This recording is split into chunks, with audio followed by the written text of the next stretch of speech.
We live in a society right now where everybody's a snowflake, everybody's a cupcake, and everybody thinks that nothing is fair. Everything is like, it's not fair. We should have a better chance. We need more. You know what? I'm old enough to remember when you needed to have a perfect goddamn record to win a college football championship. That's the way it was.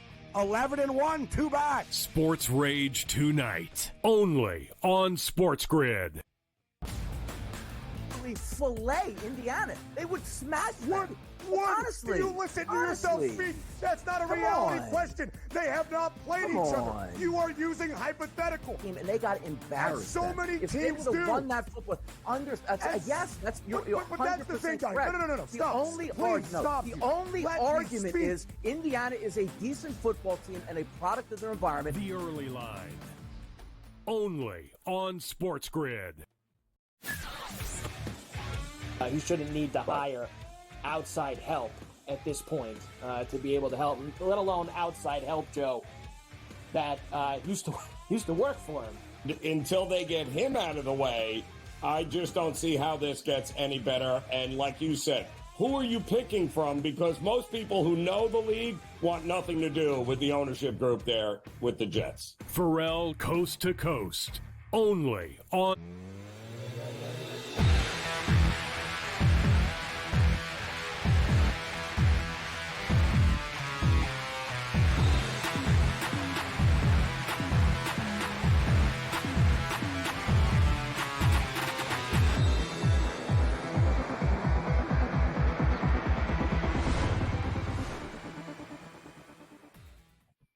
And welcome in. It's in-game live game day here on a terrific Tuesday evening. Scott Wetzel, Dave Sherapan for the next 2 glorious hours as we take you right up until 10 p.m. Eastern time, watching and more importantly, betting on the world of sports. What a great night it is to be a sports bettor, sports fan, just in general. We'll start with a little college football. We got the college football rankings out, although the question remains, who's in?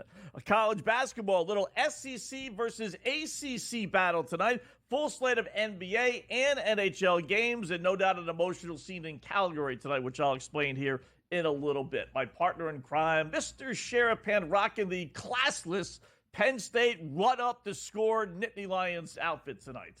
What's going on? That's Dave? how you're going to start the show. That's unbelievable. Well, that just really upset threes me. and the That fours just upset can't me. play the football.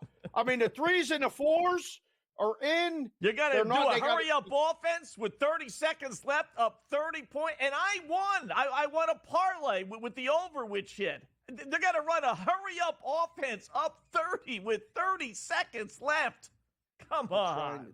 The kids are playing. The kids are just playing. The threes and the fours practice all week. They go to school there to run a play. They tell them you got to sit down on the ball because Wetzel doesn't win his bet. Like, what are we talking about here? Stop him if you don't like it. You certainly didn't, and glad you won. But did you? Yeah, I can't believe you said classless. Still classless. Like that. Still classless. Oh, my. And then the coach. Just the coach trying to justify it. He's the best coach to bet on, though. Threes and the fours. Yeah, but come on. They ran a hurry-up offense with 27 seconds left. They had to run to the line. The ball twice. And then they could have just not snapped the ball. And then they threw the ball because they were trying to score a touchdown. And they got it down to 4 seconds. What were they supposed to do? Sit on it then? They try to score a touchdown. No. Listen, I would have – here's the question, and this is a serious question. All right. If you bet on Penn State, as all the supporters did, right, you bet the over. You're laying 24.5. No one's betting over 24.5 and then under 50.5, right? So that's the natural correlation.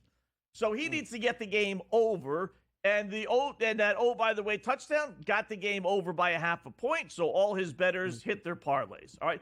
I would have more respect, Dave, and here's the question. When does it get to a point where head coaches in college football and the NFL, to a certain extent, just come out and say it? Listen, I got guys that are giving hundreds of thousands of dollars. I have guys that are giving millions of dollars to my program. They're all betting. It's legal here in Pennsylvania. I think it is. Let's just say it is. Yes. It's legal, right? So my guys want me to be able to score. I need to hit the over 50.5. That touchdown made it an over. I'd have more respect for that if he just came out and said that. And then again, the question, when does it get to that point? When does our coaches just honest about, yep, I need another touchdown to cover the spread. Simple as that, boys. Right? It's never going to get to that point, and I don't think it should, because of the population, 20% of the people in the country bet, okay? They didn't wait for it to be legal to bet. I went to school there in 1988. This is breaking news. I knew a guy who took the bets. I knew guys who bet. They did it back then. Wasn't Louis the Lip. It was Jimmy the other guy. I mean, it was his name was actually, you know what his name was? His name was Scott. Actually, now that you said it, his name was Scott. I think he still owes. I think the figure's still my way too, by the way. But that's a whole nother story. I don't want it addressed. I know as gamblers, I think you're right. I think we would respect them more. And I think it will just continue to get more and more mainstream, whether it's happening or not because of that reason. Listen, I've been in that situation coaching kids. I've been in that situation on the wrong end of it. It don't feel good, but you sit there and take your lumps. And I used to tell the kids, like, look, if you want to complain, get them out. Like, we couldn't get them out. We got run ruled multiple times, and they didn't like it. They got better. So, I don't know what was said after the game on the field. I know what he said after the game at the press conference, talking about the 3s and the 4s. He's keeping the locker room happy. It's a different dynamic right now. You got kids ready to transfer in a heartbeat.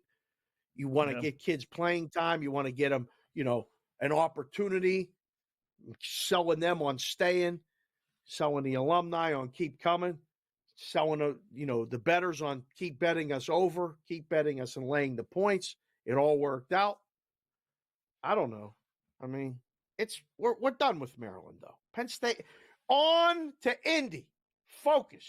There's not a person now on planet Earth that thinks 3.5 is enough points Saturday night. Some strange lines. Some interesting lines for these championship games. We'll get to those in a second, but let me get your reaction to the poll came out this last hour. I don't know if there's any surprises for you. Alabama is sitting in the number 11 spot, so at this point they would be in. It's not a guarantee. Some crazy things can still happen. But any reaction to the 1 through 12, 1 through 13 that we have? It's crazy because when the lines, so Saturday night, I'm texting with the fellow odds makers about the lines for the games on Saturday. Monday morning, I'm getting texts from my buddies and friends in the business going, did you hear anything on any of your shows about Alabama being in? Because we are getting hammered with Alabama to make the playoff money. It was even money Monday morning. Before this announcement, just a little while ago, it closed minus 200. So whether, I don't know who knew, and I say all the time that nobody knows squadoosh, somebody had a real good inkling that Alabama was going to be ranked ahead of Miami and in a position that if SMU wins, they're in. We just finished the whole rigmarole with Kevin on game time decisions. Alabama's in, whether anybody wants to hear about it or not, with 3 losses. SEC team instead of Miami, yes. Instead of another 3-loss SEC team, yes.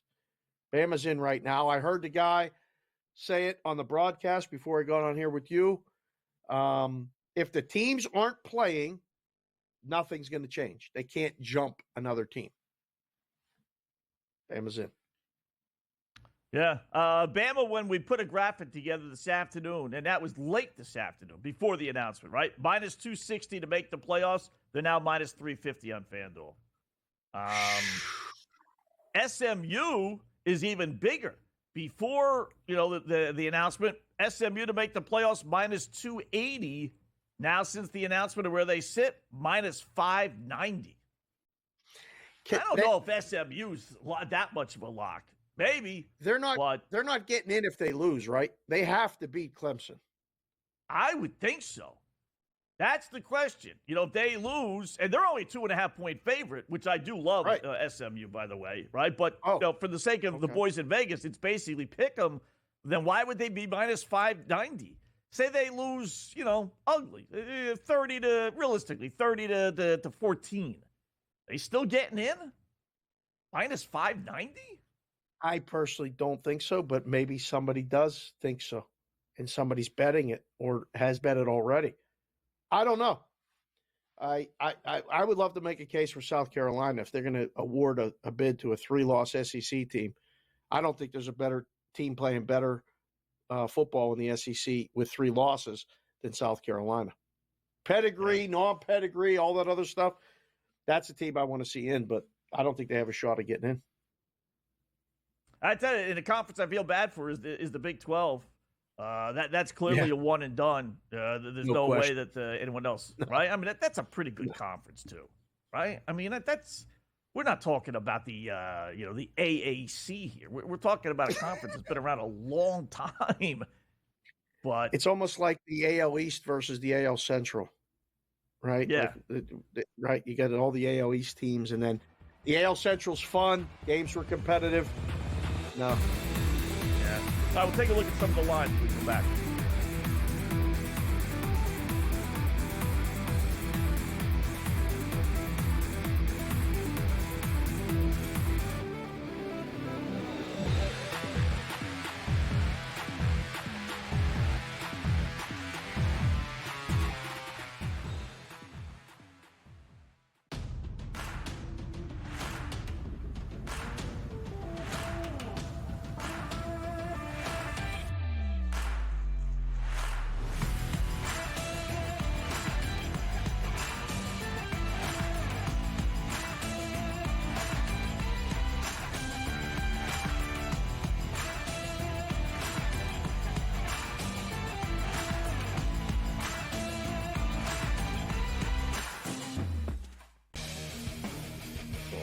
We live in a society right now where everybody's a snowflake, everybody's a cupcake, and everybody thinks that nothing is fair. Everything is like, it's not fair. We should have a better chance. We need more. You know what? I'm old enough to remember when you needed to have a perfect goddamn record to win a college football championship. That's the way it was. 11-1, too bad. Sports Rage tonight, only on Sports Grid. Grandma Bear, who owns the football team, probably comes in, gives a little, oh, man, you're such a good little boy out there. Congratulations, the way you coach this football team. I'm never going to fire you. Totally, I missed you pinching your own cheek as I was looking down and did not know we were getting. Oh, Donnie, you got such a good show there with that guy named Ben.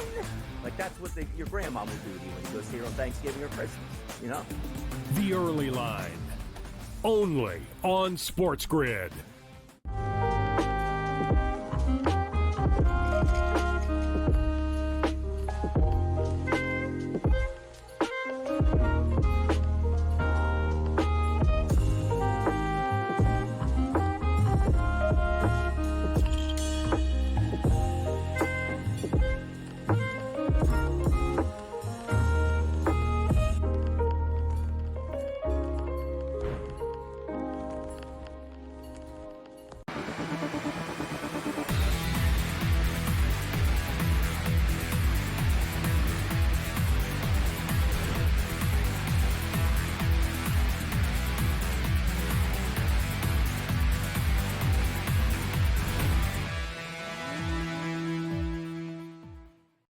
All right, welcome back in Game Live. Game day here on the Grid. Scott and Dave for another hour and change here. Just going over the college football with the announcement probably about an hour ago, 45 minutes ago. Just one last thing before we look at some of the games here real quickly. They don't offer it now, Dave, but they did offer this afternoon Miami to still make the playoffs at 8-1. I mean, I don't know. I mean, clearly they're begging for money, or at least they were. Now they took it down because I'm assuming they think Miami has absolutely no shot because at that point, as you see, there was minus 18-1 to bet to no. But I tell you what, you said it. I mean, if SMU loses, you can make the case that you could put Miami in over SMU or some other team. I don't think they're necessarily dead. I mean, at 8-1. Again, I think SMU probably deserves to be in, but I don't think they will get in if they were to lose. So because of that, I think, Miami brings a lot of cachet, and you got Alabama already in there. So now you're talking Miami versus, probably Ole Miss or South Carolina or a second Big 12 team, which we just pointed out. Clearly that's not going to happen because there's so many teams ranked so far down the line. They're not going to leap 10 spots. So I think Miami could leap, two places and get in at an 8-1 ticket. I would bet it without any expectations because I don't think after worth a flyer at 8-1. It's worth a 2-1. I wouldn't do it. 3-1. I wouldn't do it. 8-1.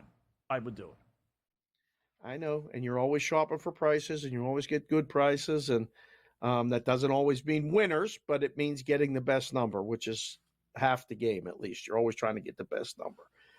I don't know.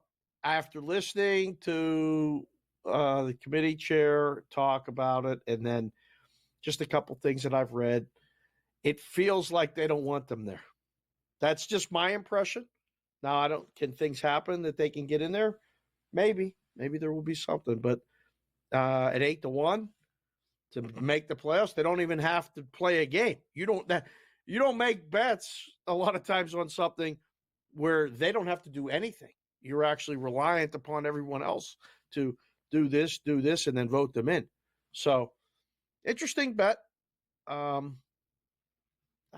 just temper your expectations. Yeah.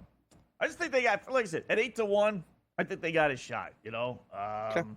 Could Georgia lose by, just lay an egg for an entire game, unlike the first half, like they've done many, many times, and lose by 20+ and not get in? I think that could possibly happen. I think what Penn happened State last year, I think right. they Give showed them benefit that if something happens and it's going to lead to bad TV or a really bad matchup or an unfair advantage for a team that gets them and then a lead to the next team, the matchup that they play, they'll leave them out. They'll leave a team out in a blowout to get a better matchup or a better team. So don't put it past them. After Florida State at the time, I thought they should be in. I know the quarterback's hurt and it's going to be different. They made the right decision. Those games were fantastic. Yeah. The semifinal games were fantastic. So tip my hat to them. Don't leave Penn State out of it, though, because then I'll be mad.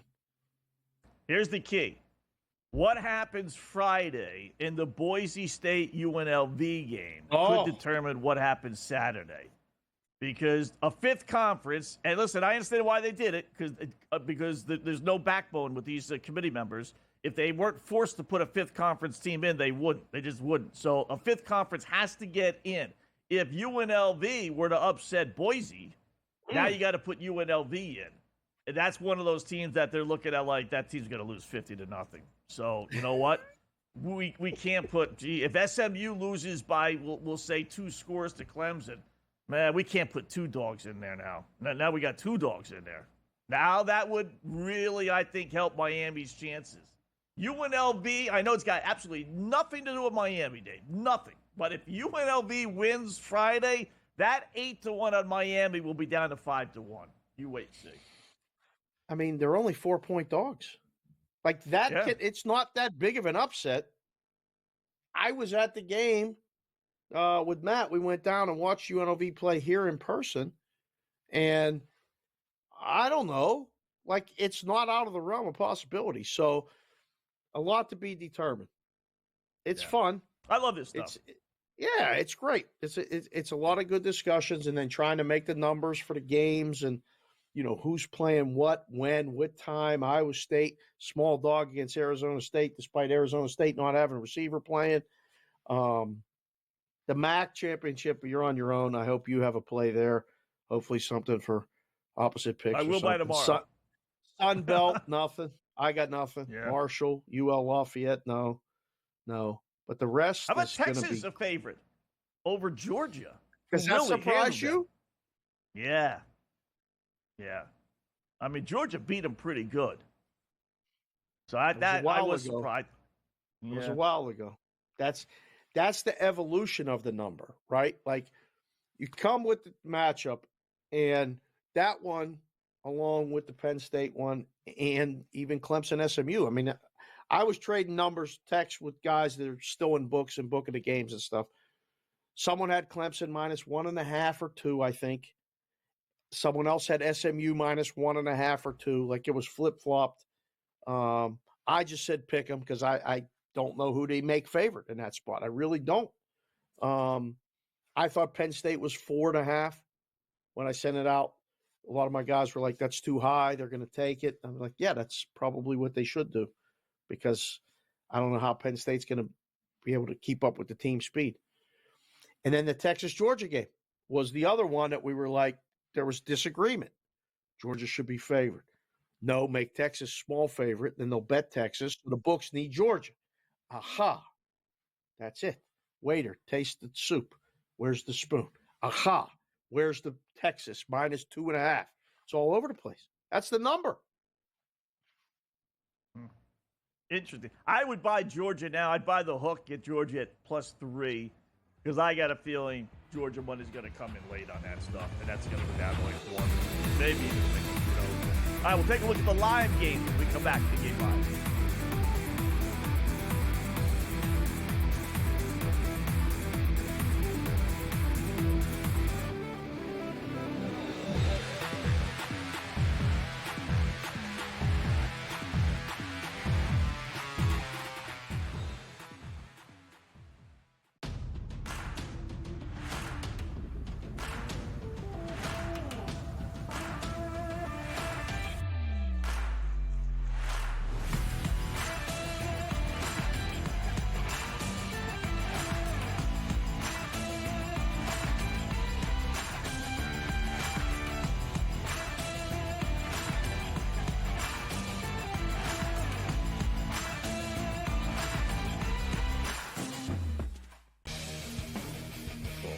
We live in a society right now where everybody's a snowflake, everybody's a cupcake, and everybody thinks that nothing is fair. Everything is like, it's not fair. We should have a better chance. We need more. You know what? I'm old enough to remember when you needed to have a perfect goddamn record to win a college football championship. That's the way it was. 11-1, too bad. Sports Rage tonight, only on Sports Grid. Grandma Bear, who owns the football team, probably comes in, gives a little, oh, man, you're such a good little boy out there. Congratulations, the way you coach this football team. I'm never going to fire you. Totally, I missed you pinching your own cheek as I was looking down and did not know we were getting. Oh, Donnie, you got such a good show there with that guy named Ben. Like, that's what your grandma would do to you when you go see her on Thanksgiving or Christmas, The Early Line, only on Sports Grid.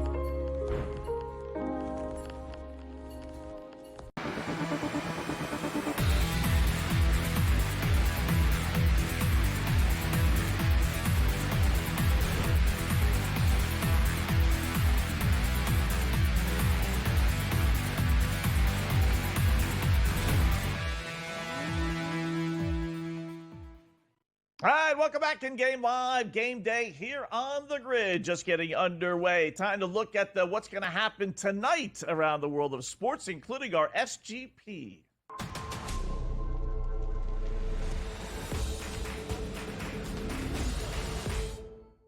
All right, we're going to head to the ice for this one. We're going to head out to Calgary, where it figures to be a real emotional scene. I don't know what they got planned. All I do know is it's the Calgary Flames versus the Columbus Blue Jackets. So what, under normal circumstances, but these are the two teams that Johnny Gaudreau played for. The families out there. In fact, the father was on the ice yesterday practicing with Calgary. So you talk about inspired hockey. Now, he played for both teams, so I'm sure that there's no mental edge, I don't think, for either one, but it should just be an emotional scene there. So let's play it, pay homage to that. Calgary's won 5 straight at home. Now they're finishing a road trip in which they lost 4 in a row. They can't wait to get back on home ice.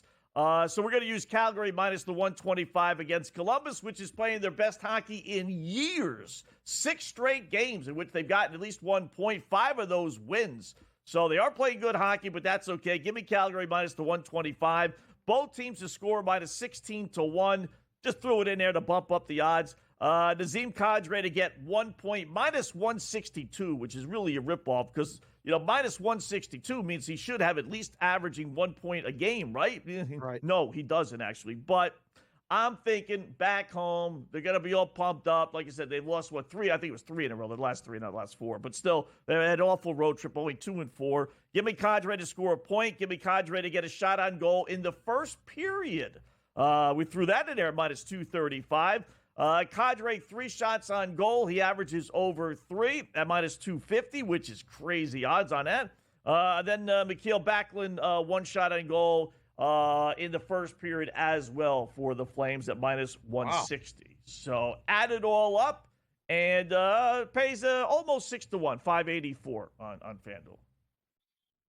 Good work. Little Kadri heavy, but I think all of the right ones, at least. Backlund should get there. That yes is gigantic. There's 2 zeros in it, not 1. So that means it's probably good. I don't even want to say it out loud. I like the Blue Jackets. I hope I'm wrong. I mean, because everything else is probably going to hit. But, man, this one tugs at the heartstrings. Like, if you're a hockey fan and, Goudreau's dad is like, and mom, with everything that they've gone through, I just thought road team, and he played for them too. So, could be wrong. It's hard to make a number on this. And, you sit there, you take bets on this, and you're like, this just, I don't know. I don't know if this feels right, but you got to do it. Would you say 3 in a row, I think, for Columbus? Yeah. So Columbus has won 5 of their last 6, with their with the one loss being an overtime one. So it was points in 6 straight. So they're playing, like I said, I looked it up, their best hockey in like 5-6 years. They haven't had that kind of stretch. So I get it. That's why the line is so low. But I just think, forget the fact that Calgary is not playing great, but they do play well at home. And in the family, you throw the family thing in it, they're going to get all pumped up and excited. Maybe we're in a good position where we can get the Kadri and Backlund stuff to hit, both teams to score, and then we can hedge on Calgary. If it's 3-2 or 2-2 or something goofy like that, then we can hedge a little bit. That's what I would recommend if it's a close game. Yeah. Okay. So, I mean, with the plan, I think we can maneuver there. That's good. We got JY next hour or next segment. I'm sorry. Next half. Yeah, next segment. He'll be here. How was Thanksgiving? I haven't seen you. Was it good? You got a haircut? You got cleaned up? Yeah. Everything smooth? Did it go off without a hitch? For the most part. I worked here on the grid until 4, so I figured once I got done working, that everything would be all on the kitchen table, all set, all the hors d'oeuvres out, and let's just sit down and watch some football, right? But of course, I get done and I get into the kitchen, and everyone's just getting into the kitchen to start the cooking. I'm like, hello, you've had 4 hours, 4 or 5 hours to do all the cooking. I'm working, do whatever you want, and now it's my turn to cook, right? And then all of a sudden, everyone's in the kitchen doing the cooking. It's like, people, I don't get it. I just listen. I mean, you said you would cook. I thought you this was your thing, like you wanted to cook the Thanksgiving stuff. No? It is. It is. But on my time, I don't want them to do their goofy cooking when it's my time. That's the problem. Why JY's time coming up. JY's time.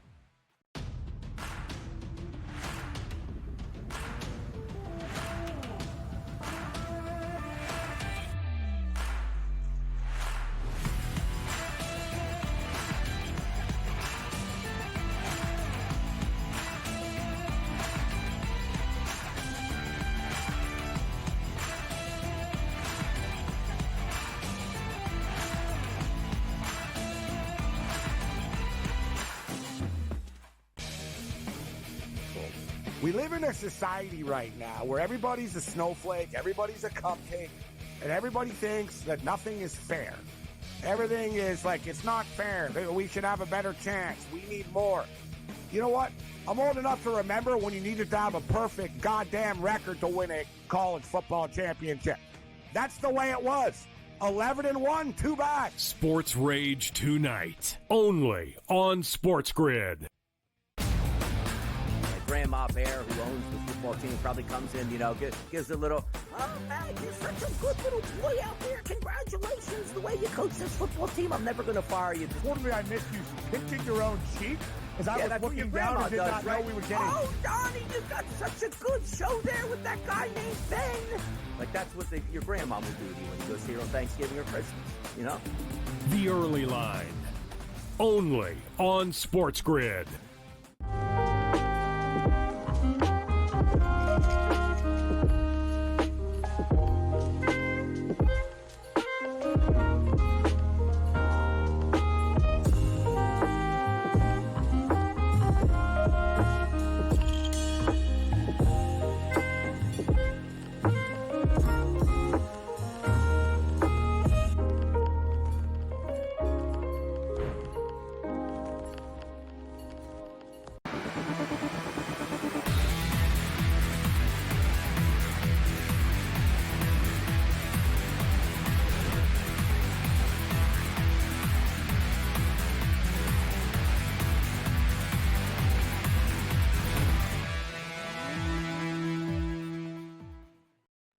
All right, welcome back. In-game live, game day here on the Grid. Scott and Dave for another hour and a half or so. Time to turn it to the hoops. Little NBA, little college basketball with our good buddy, the coach, Mr. James Young.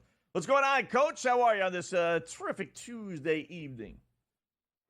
Terrific Tuesday it is. Good evening, gentlemen. Got some good basketball right now. Knicks putting on an offensive clinic, which is, I'm not saying shocking, but more shocking the fact that Orlando's one of the better defensive teams in the league, and the Knicks have 64 points with about 2 minutes left to go before halftime. But good basketball so far this evening so far. Good to see you, Jay Wash. Shalom. I like when you do that when you come in. You haven't done that for a while, but every Tuesday we're locking you in for this segment and the next segment. It's your time to shine. It's basketball season. Full bore. I had a ticket for you for the Players Era out here in Vegas last week. I mean, I understood you had to take care of some things at home and do all that for Thanksgiving. That's good. But what else is good is the pro basketball NBA Cup. The NBA Cup, okay? It's there. It's real.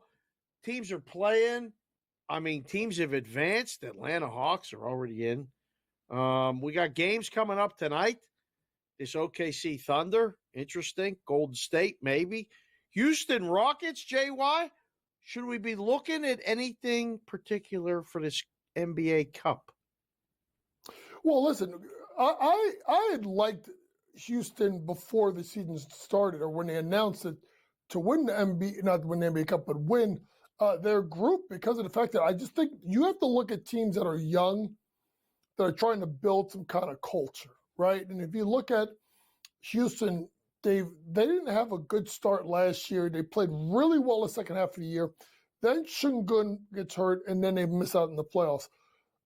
Forget, I know where Scotty Wetzel knows where I'm going with this. Forget what he does off the floor. Ime Udoka is a hell of a coach. And he's a very good defensive coach.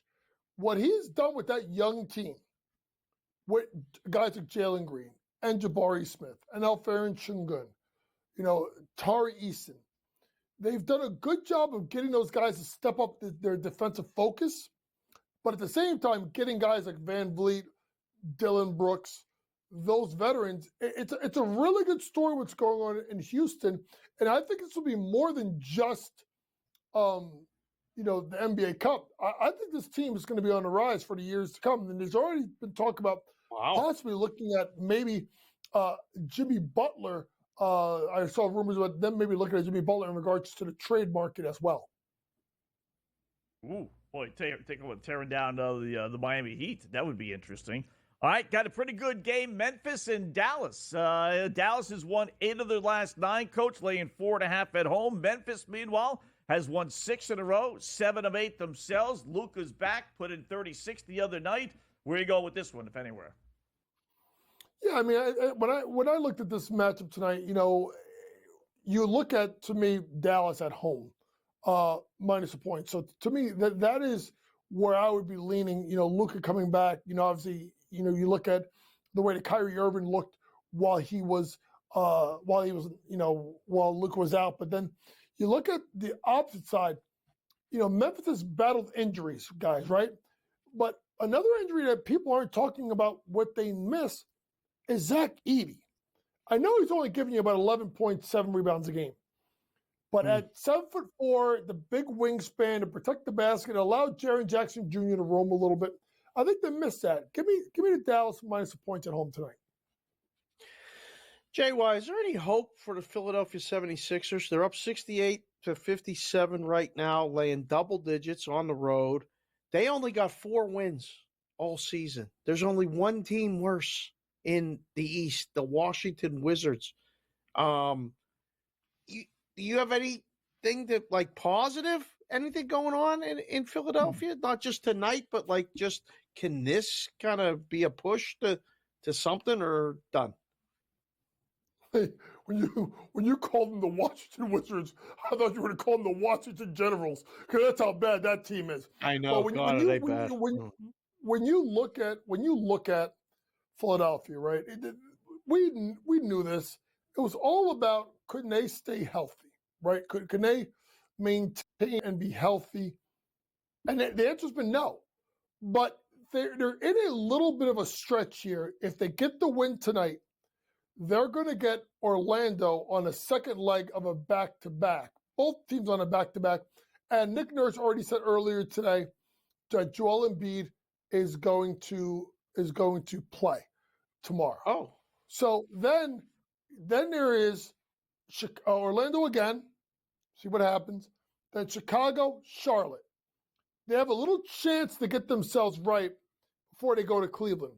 To me, it's about stacking wins at this point, and honestly, just being healthy.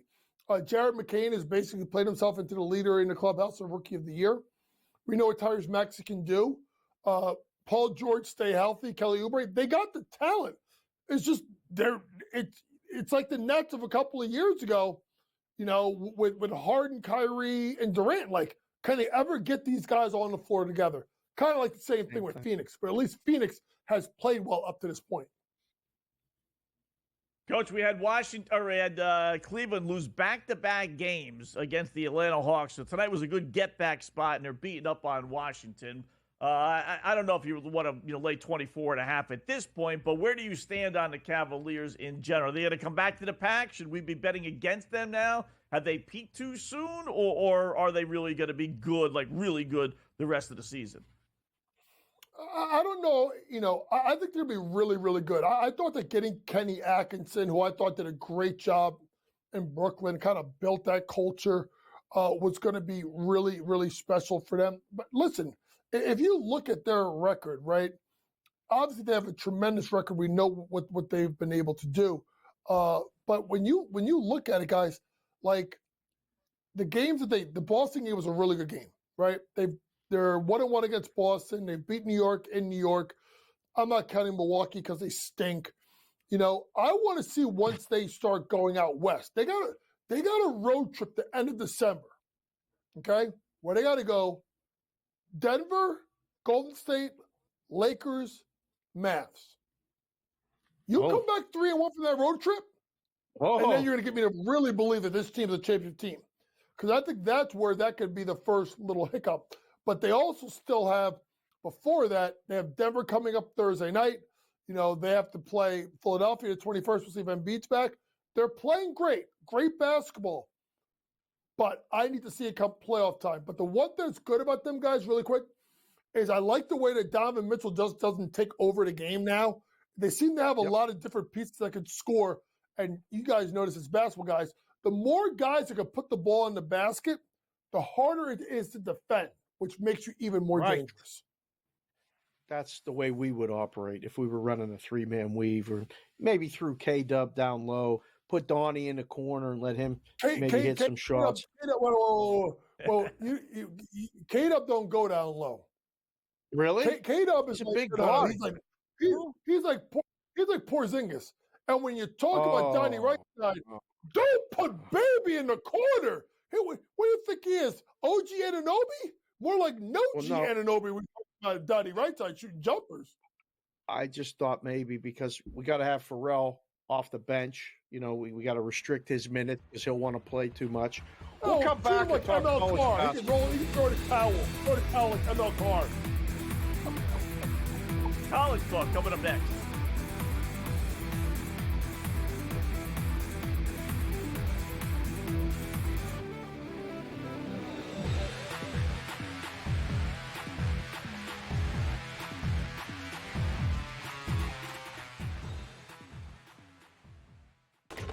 Enter into the magical world of McLuck.com, where even the smallest of spins can win real cash prizes.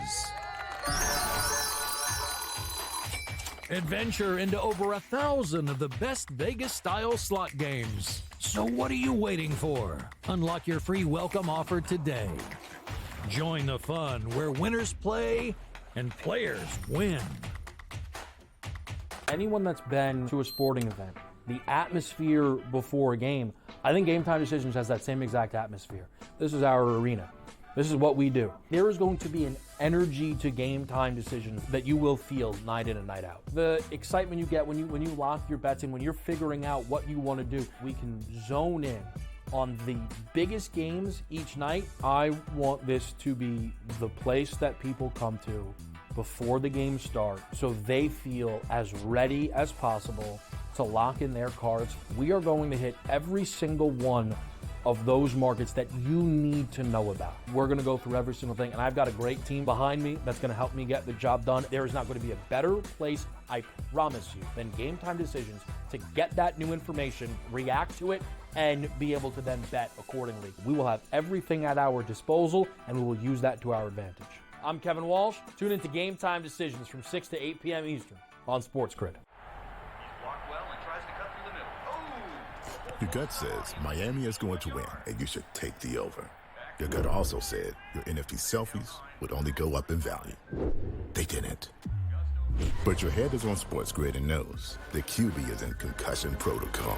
The backup has a 45 QBR against the zone coverage. The New York D has the most sacks in the league. So yeah, trust your head. It's smarter to be on Sports Grid. Right here with you on Pro Football Today on Sports Grid. Odds in motion, trying to see what lines have moved throughout the week. Never felt more comfortable in this set than I do for this year. I am ready. I'm just getting angry. The hot takes are going to be here all long, people. What in the world is going on in Miami, Dom? It's not particularly anything to shy away from just because many people are on top of it. Hot take, hot take. I think this line is asking you once again to take New Orleans. Pro Football Today, only on Sports Grid.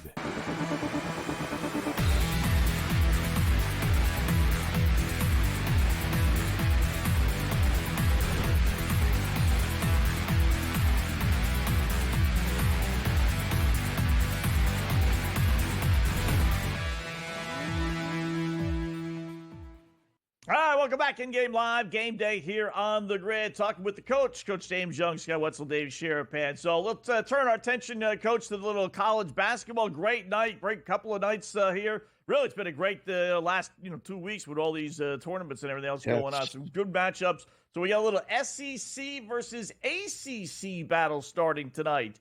I'll just throw it out there and let you pick and choose where you want to go and what bets do you like tonight.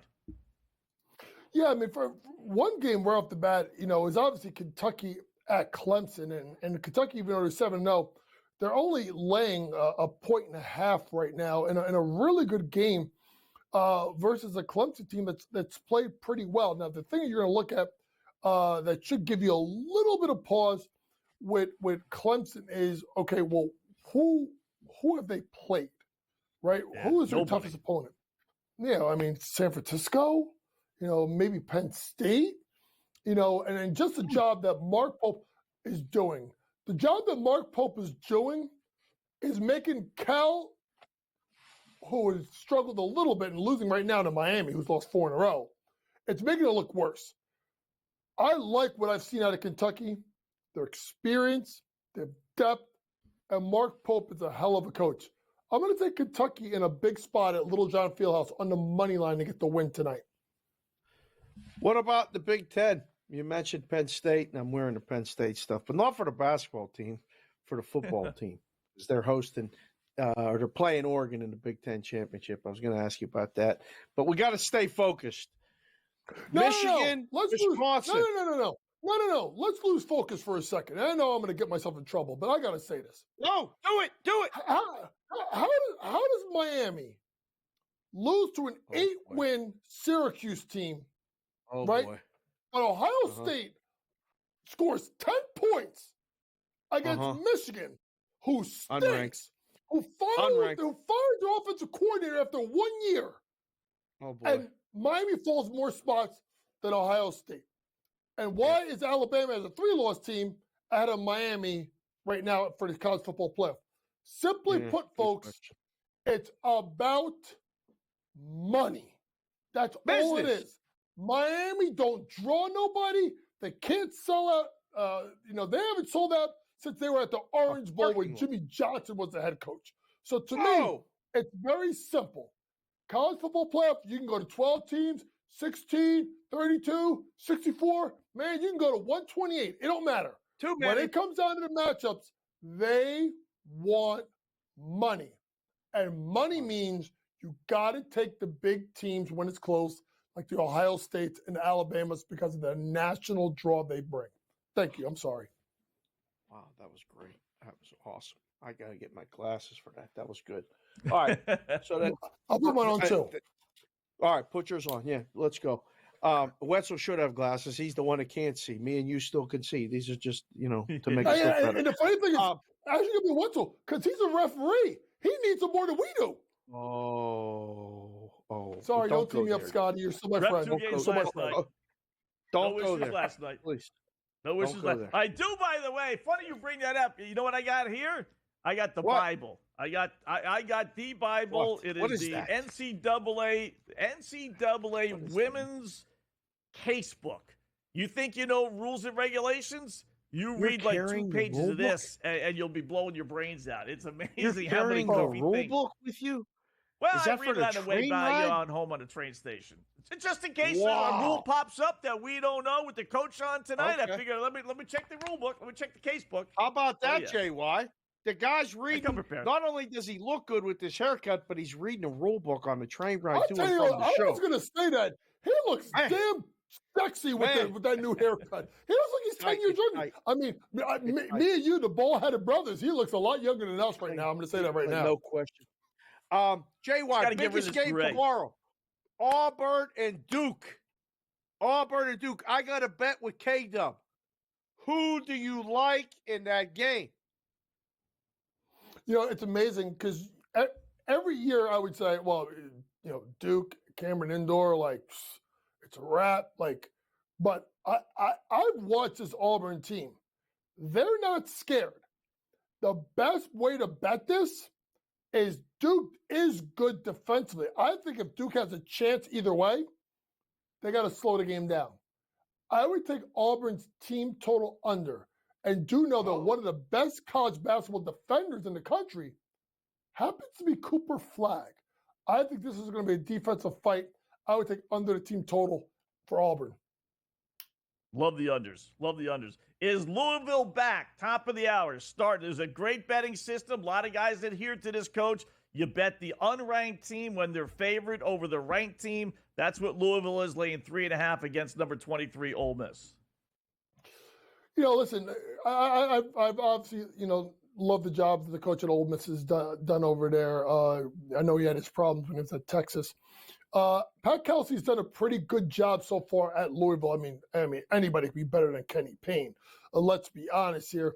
And Louisville showed themselves pretty well at the battle for Atlantis, making it to the finals, losing tight to Oklahoma, who's looked really good as well. I think this is going to be a really good game. I would be looking at the under in this game. and taking Louisville. I think Pat Kelsey continues to build this culture. Remember, he took some of his players with him from, I think he came from Charleston, if I'm not mistaken. He's brought some of his players with him to Louisville. I like them minus the points, but I also like the under. I think this game slows down. Pitt is at Mississippi State. You got 20 seconds. Getting points. Pitt, money line?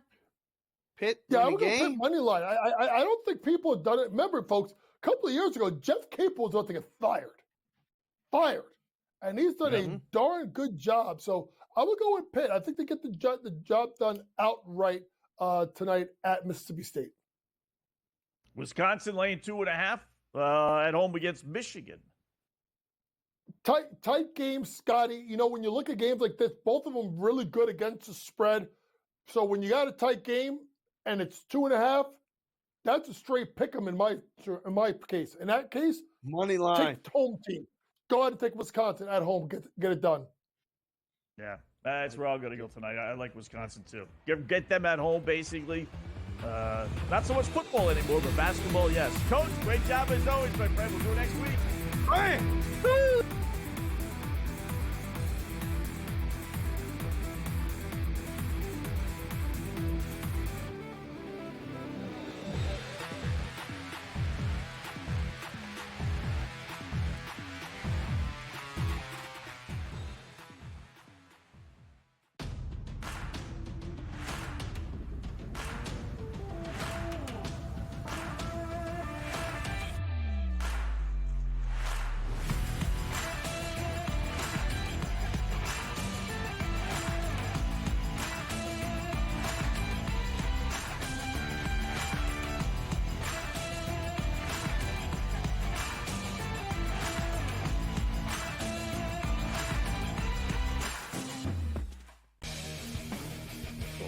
We live in a society right now where everybody's a snowflake, everybody's a cupcake, and everybody thinks that nothing is fair. Everything is like, it's not fair. We should have a better chance. We need more. You know what? I'm old enough to remember when you needed to have a perfect goddamn record to win a college football championship. That's the way it was. 11-1, too bad. Sports Rage tonight, only on Sports Grid. Grandma Bear, who owns the football team, probably comes in, gives a little, oh, man, you're such a good little boy out there. Congratulations, the way you coach this football team. I'm never going to fire you. Totally, I missed you. Pinching your own cheeks as I was looking down and did not know we were getting. Oh, Donnie, you got such a good show there with that guy named Ben. Like, that's what your grandma would do to you when you go see her on Thanksgiving or Christmas, The Early Line, only on Sports Grid.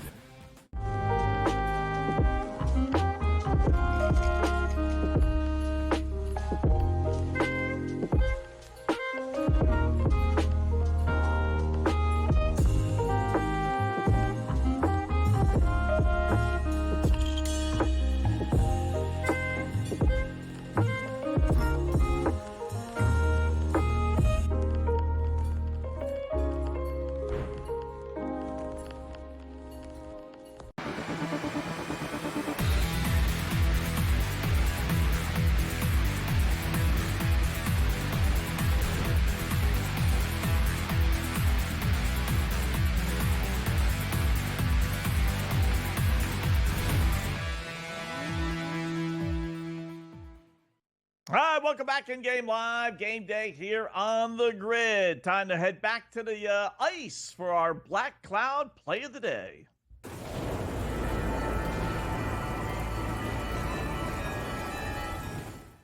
Yes, this is the play that no matter what your unit is, double it, triple it, it cannot lose, as we like to say here. So we're going to go to the ice. We're not going to take them in regulation, but we're going to take the Winnipeg Jets minus 135, maybe up to minus 145 right now. Word leaked out what the Black Cloud was going to be, so it's up to 145. Regulation win against the St. Louis Blues. Why? Well, first of all, Winnipeg's better than St. Louis, clearly, right? But two, Winnipeg, 9-1 better than St. Louis. They've beaten them 9 out of their last 10 meetings, with 7 of those by 2 goals or more, including 5-0 at home, where this game is. We're also going to go that Winnipeg is 9-1 their last 10 home games. Again, this is where the game is. 7 of their last 8 wins at home have been by 2 goals or more. That means they won in regulation. Blues 2-0-1 since the hiring of Jim Montgomery, former Bruins head coach. I get that. But overall, they're 4-8 their last 12. And just for good measure, Winnipeg goaltender Connor Hellebuck, a nice little nifty 80s terms, 10-1-1 with a 1.99 goals against average against the Blues his last 12 meetings. Winnipeg won't lay the 2-1. Give me them in regulation minus the 135, 145, Dave. What was the 80s term? Nifty. I didn't hear it the first time. I apologize. Yeah, that might have been 70s, just for the record. Maybe 70s. I mean, yeah, I think it was. I don't know. Kind of like the Blues a little bit there today. I just thought a little overpriced. We're after one period. It's 0-0. The game's already through the first period. So did not know that. All right. Yeah, well, this is where we're at, right? Okay. While you're sitting in the barber chair, getting a shave, in the cut, I mean, it's really people are commenting on the social media at Opposite Picks, saying, "I can't believe how good Wetzel looks. He's all shaved up, clean." I mean, Mr. Official, you're like the supervisor of officials at this point, sir. This is really good. Well, you know what it is. The wife doesn't like short hair. She likes it when it's longer. So naturally, I got a haircut. Tighten it up. Mm-hmm. Got to get a haircut if she doesn't like it that way, So you can get a Flowbee and do it yourself. Do you remember the Flowbees? No. One of those. As seen on TV, it was called a Flowbee. Cut your hair. It was like a vacuum almost. You could do it and save the mess. It was called a Flowbee. How do you not know what a Flowbee is?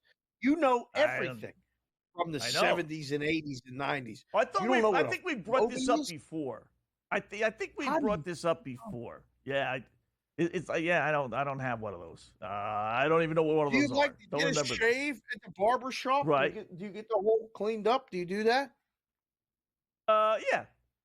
Do I do it? No. At the barber shop? No, I got to pay them $10 a shave. No, I do it myself at home. Are you kidding me? If I run out of soap, I use shampoo. Just little lather. Just lather it up. Shampoo, bar soap. What's the difference? I get those big razors. The barber shop and getting a shave from the guy? Never? No. Why? You got to pay $10, $15 for it, and you got to tip them more. Now all of a sudden I go to the $10 places. You tip them $1 or $2. I'm out of there for $12. Used to be $5, but it is what it is. Point of reference: don't ever get a shave in a place that it's only $5 or $10 to get a haircut. Don't do it. They might cut you. Then. Yeah, you got to go to the old school barbershop. The old Italian guys, they get that strap and they keep that sharp. Yeah. See, I go to the place. The guy I go to, I'm like the only one that still has them take out the scissors. Everyone else now's got the buzz cut, or they cut it to the side. I'm like, no, Sammy, I don't want that. Just take out the old scissors, get the comb and the scissors, put a little wet on the hair if you want to, and cut it normally. None of that buzz. If it's a buzz cut, I'll do it myself. Get my wife to do that. I got to raise her. I do it. Yeah, I do it. I do it myself. That's different. Yeah. I mean, I take how it many down. times do you have to? How many times do you have to cut your hair? Once a week. Well, it's winter now. It's winter now, so I let it go a little bit. But during the summer, it's 2 or 3 times a week. In the winter, once. Right, like regular shave. Yeah. All right, hour number 2 coming up.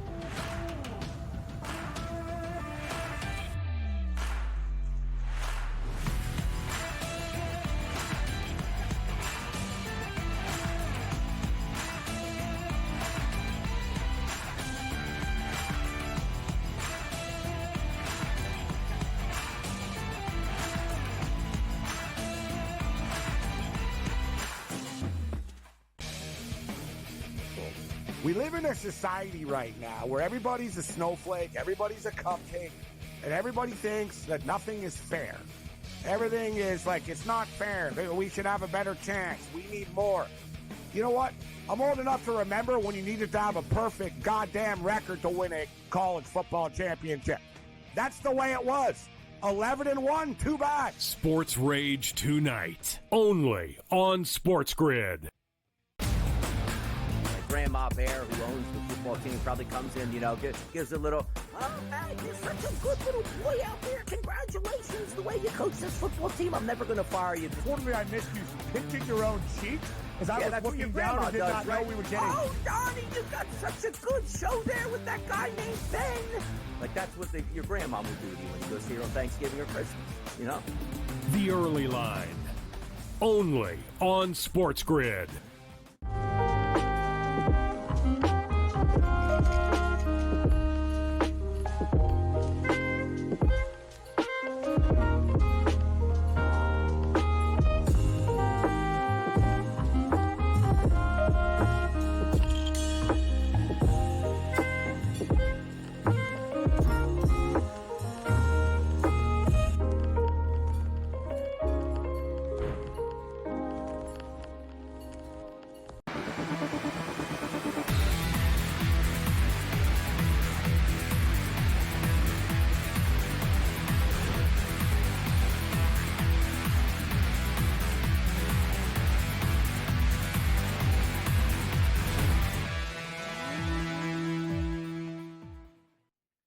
All right, welcome back in Game Live, Game Day, hour number 2 of our 2-hour extravaganza. Scott Wetzel and Dave Sharapan for another hour talking, I guess we'll do a little hockey here. Do we have George now or do we have him at 9:12? Because I was told 9:12.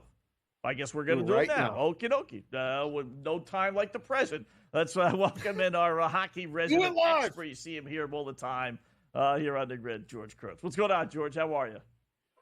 I'm doing well. I got to say a happy birthday to my oldest daughter, Dakota. She turned 18 today, so cannot believe I have an 18-year-old child.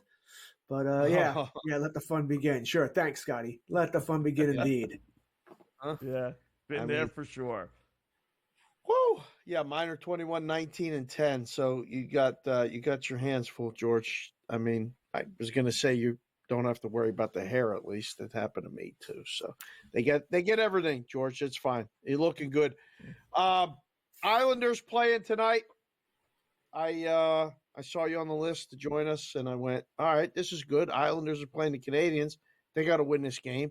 Locked in 1-1 right now. 15 minutes left. Time to play the Islanders or no? No. You want the Islanders to take the lead, right? Let the Islanders take the lead, go in the third period, and they'll blow it. That's what they do every time. So sort of what I'm waiting for here. Pre-game, I am on Montreal anyway. Only because historically the Islanders do not play well in Montreal. Tough place to play. Montreal's like Yankee Stadium going in there, so it's not easy for the Islanders. They're not a very good team anyway. So pre-game, I'm on the Canadiens and the under in this game. But like I said, the way to attack the Islanders right now is not to make a joke or anything. You want them to take the lead going into the third period, or at some point with third period, they tend to choke that lead up quite often. Mm-hmm. Carolina 9-1, last 10 at home. Hosting Seattle 2-2 midway through the third as well. Kind of on pace as the same Islander game. Down to minus 184. I took them laying a puck and a half, which doesn't look good right now. But any thoughts on Carolina and Seattle? Yeah, I had a very small play. I'm the same as you on the goal line here.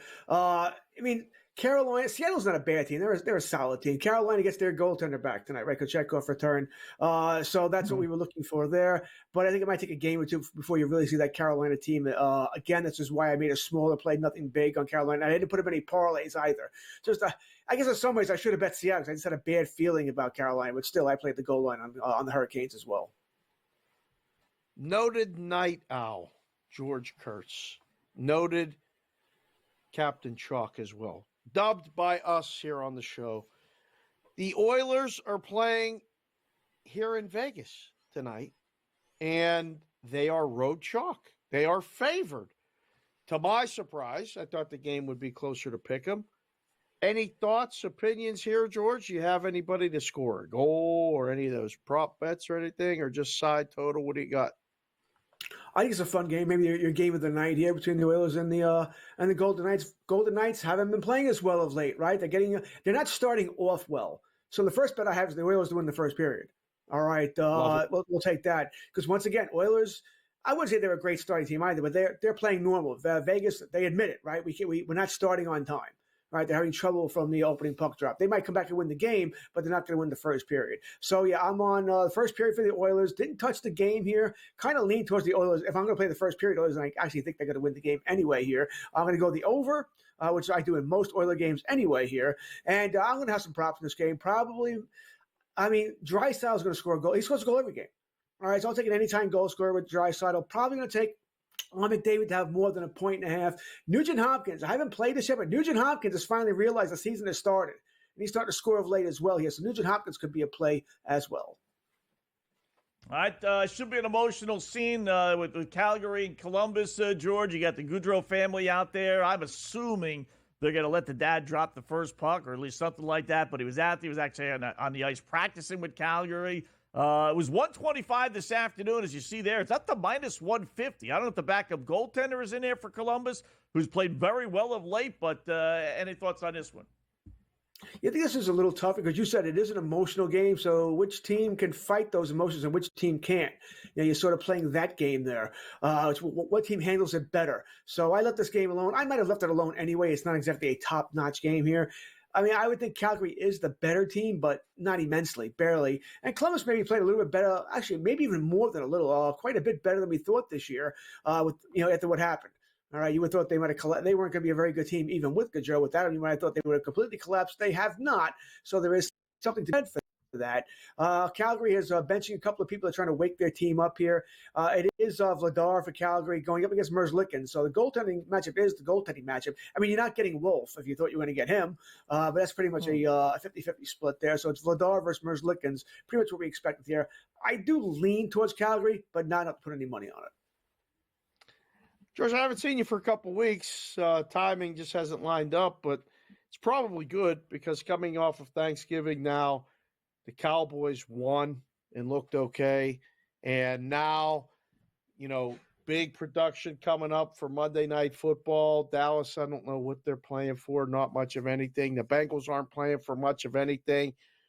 George, Cowboys, Monday night, home dogs again. That thing's spinning behind you. It's been spinning for years. Cowboys plus the points Monday night. What do you think? I know it's a little in advance, but me and Wetzel were searching, looking, different things, trying to get it lined up all week. What do you think, George? Well, it has to be an over, right? That's the first thing I think. You got to go with 49.5. I don't see Cincinnati having a huge time scoring points. They score points against everybody, against really, really, really good defenses. Now, the Cowboys' defense is playing better since the return of Micah Parsons, but they're still missing several key pieces. I don't think you're going to see Lawrence there. Maybe Trayvon Diggs returns, which they'll certainly need to I was going to say control, but just maybe not get blasted by Chase Higgins in that contest there. But I think Cincinnati's going to score a lot of points. Can Cooper Rush keep up with it or keep close? Spread has gone down. It was 6.5 yesterday. It's 5.5 today. So the Cowboys are getting some love here. I got to tell you, 6.5, I was going to take the Cowboys. Do you want them to win, George, as a fan? No, you want to get the better draft pick, right? Cowboy fans are a little delusional here. I think Jerry Jones is delusional. Oh, if we win out, we can go 10-7. Okay. That might still not get you a playoff spot. You're chasing Washington, although if you win out, you'd beat them again. They lose another game. I guess it is possible here. So they're not mathematically eliminated, but that means you're also going to beat Philadelphia in Philadelphia. Really? Mm-hmm. Okay. Mm-hmm. You got to play Tampa Bay. You're going to beat Tampa Bay? Okay. You're going to beat Cincinnati? Okay. No, I'd rather get the better draft pick. Like I said, if they had Snowball's chance, fine, but they just don't. They're not going to beat Philly in Philly. I have my doubts they'll beat Washington again. I have my doubts they'll beat Tampa Bay. Hell, I don't think they're going to win Monday night against Cincinnati. But like I said yesterday, I was willing to take the points. Give me 6.5. That's will keep it close. I wonder if we should wait now, and can we get this down to 5, maybe even 4.5, and then just take the Bengals? That's a lot. I'm surprised they were that favored by that much. I really was. Best game this weekend is probably Thursday, George. Green Bay at Detroit. Can the Lions continue to do only 2 games this weekend in which both teams have winning records, and that's one of them. Love this game, man. I'm going to be on Detroit. I think they're the best team in the NFL here. Although that defense is getting banged up. They keep losing players. We'll find out maybe Buffalo is with them in a couple of weeks here. And give me the over. Points are going to be scored here. I'll be on Gibbs. I'll be on Montgomery to get their touchdown props. Probably Jacobs as well. Yeah. Steelers. Probably some points. Steelers, George. Steelers. Say it. You can say it. Steelers. What about the Steelers? Big Pete. George, good job, man. Enjoy your Tuesday night. Some winners.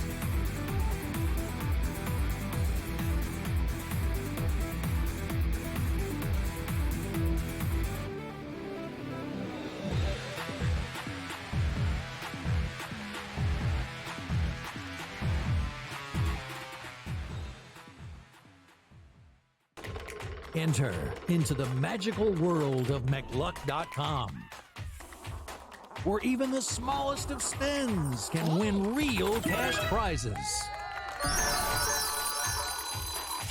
Adventure into over 1,000 of the best Vegas-style slot games. So what are you waiting for? Unlock your free welcome offer today. Join the fun where winners play and players win. Anyone that's been to a sporting event, the atmosphere before a game, I think Game Time Decisions has that same exact atmosphere. This is our arena. This is what we do. There is going to be an energy to Game Time Decisions that you will feel night in and night out. The excitement you get when you lock your bets in, when you're figuring out what you want to do, we can zone in on the biggest games each night. I want this to be the place that people come to before the games start so they feel as ready as possible to lock in their cards. We are going to hit every single one of those markets that you need to know about. We're going to go through every single thing, and I've got a great team behind me that's going to help me get the job done. There is not going to be a better place, I promise you, than Game Time Decisions to get that new information, react to it, and be able to then bet accordingly. We will have everything at our disposal, and we will use that to our advantage. I'm Kevin Walsh. Tune into Game Time Decisions from 6 to 8 p.m. Eastern on Sports Grid. Your gut says Miami is going to win, and you should take the over. Your gut also said your NFT selfies would only go up in value. They didn't. But your head is on Sports Grid and knows the QB is in concussion protocol.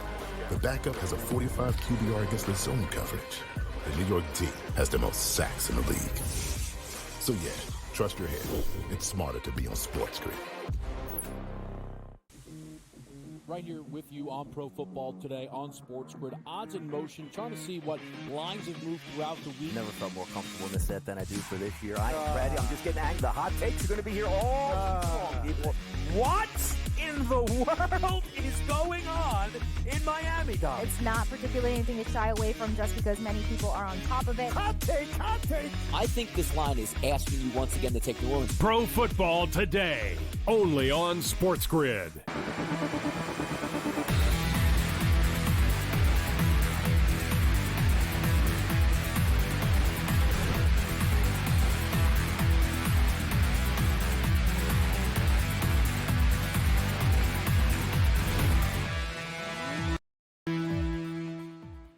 All right, welcome back in Game Live. Game day here on the Grid. Thanks again, George Kurtz, joining us there, doing a little hockey with him. I must say, a little disappointing is FanDuel posted the wrong score in the Carolina-Seattle game. Fudge. It was 2-2. Yeah, they had Carolina score a goal to make it 3-2. So I thought, all right, lay the goal and a half. We got a shot here. 9.5 minutes left. Perfect scenario. It was Seattle that scored. Thanks, fan. Here come the Avalanche, though. I didn't play them. They were down 4-1. I was looking for little flyers out there, and I passed. They were down 4-1 at Buffalo. I did take Carolina because they were down 2-1. What was the other one I took? Oh, I took your Pittsburgh Penguins. Oh, no, I went against your Penguins. Penguins were up. Panthers. They're up 3-1. 4-1 against Florida. It's 4-1 now. But I took Florida at 4-1. Now it's 4-1. Pittsburgh's beating them 18 of 23 at home.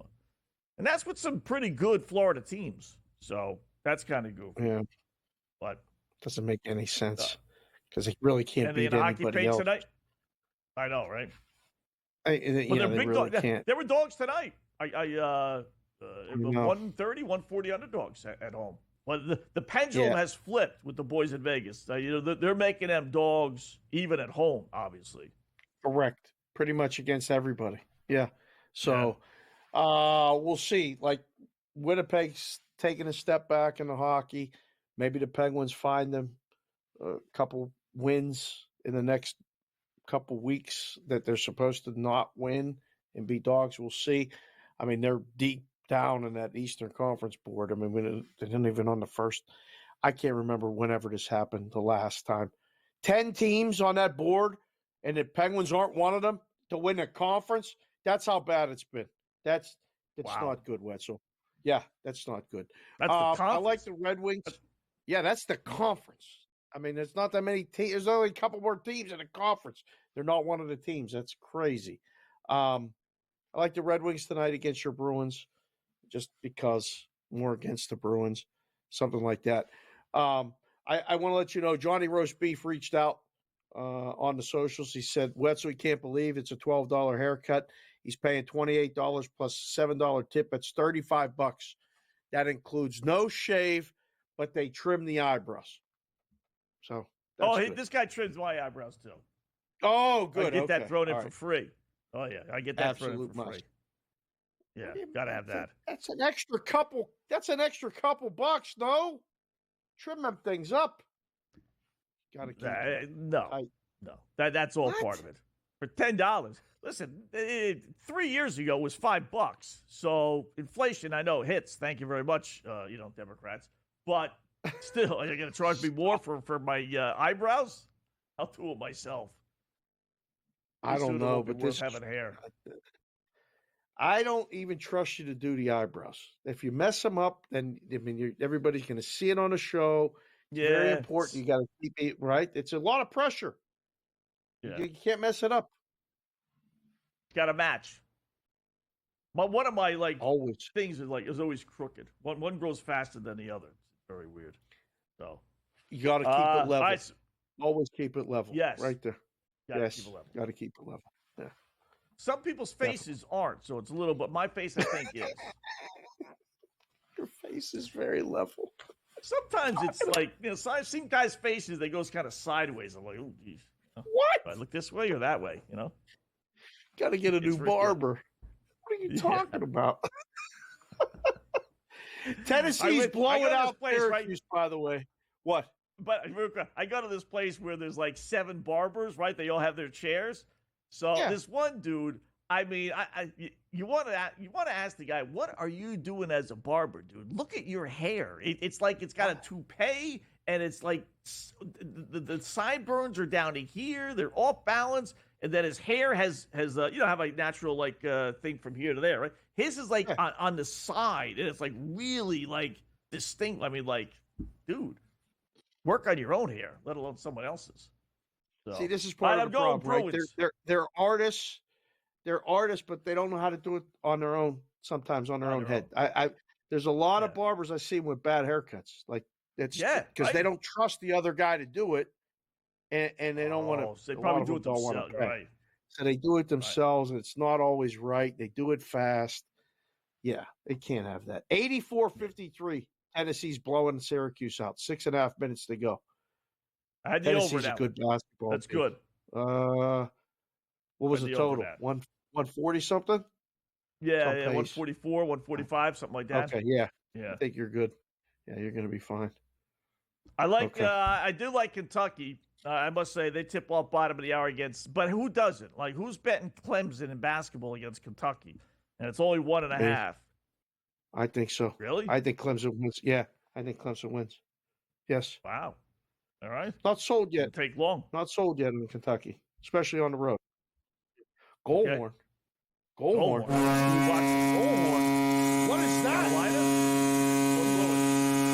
Oh. What do we got? Avalanche. Tied the game. Tied it? Wow. Tied the game. Here we go, Wetzel. How about See, that? that's my luck. I bet Florida down 4-1. They're getting their ass kicked. I look at the Colorado one down 4-1, say, 4-4 for 10 minutes later. I don't even know what the line was on that, but obviously it was a monster line. 10 minutes left. Now they're a favorite. Wow. The Panthers got a goal. It's 4-2. It's 4-2 Pittsburgh there. Well, okay. Sharks are tied 1-1 with the Capitals. Canucks are tied 1-1 with the Wild. The Blues are tied 0-0 with the Jets. The in-game number's 3.5, under -160.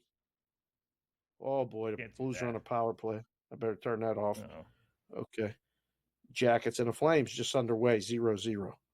A lot of scoreless games. Good. Sixers are tied 102-102. 45 seconds to go.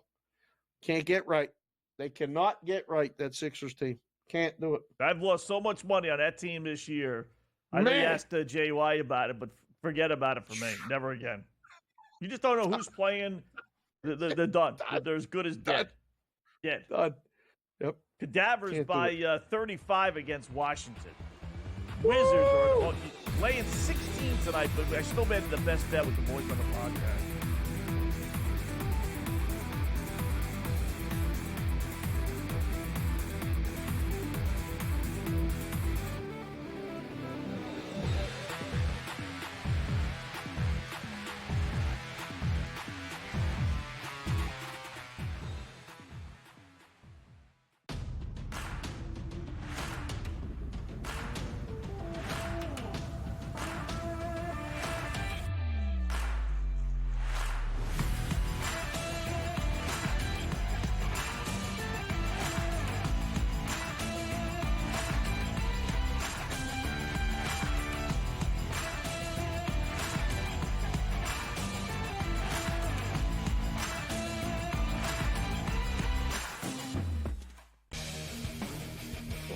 We live in a society right now where everybody's a snowflake, everybody's a cupcake, and everybody thinks that nothing is fair.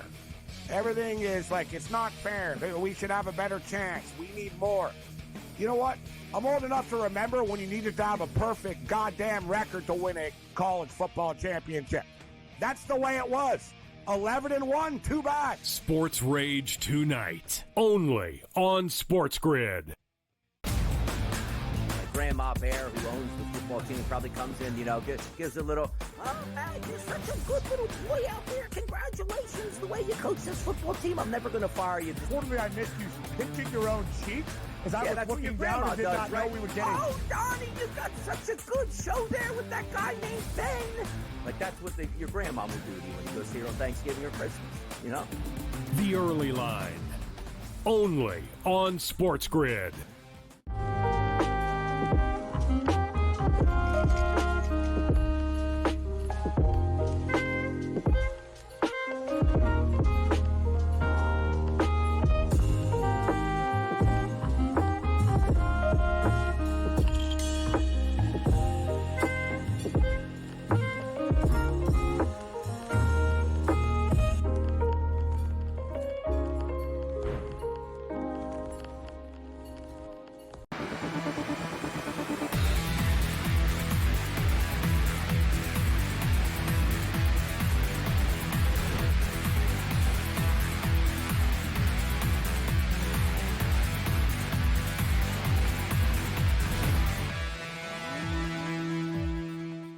All right, welcome back in Game Live. Game day here on the Grid. Scott and Dave for another 35 minutes or so. Taking a look at some of the lines in NBA, NHL, college basketball.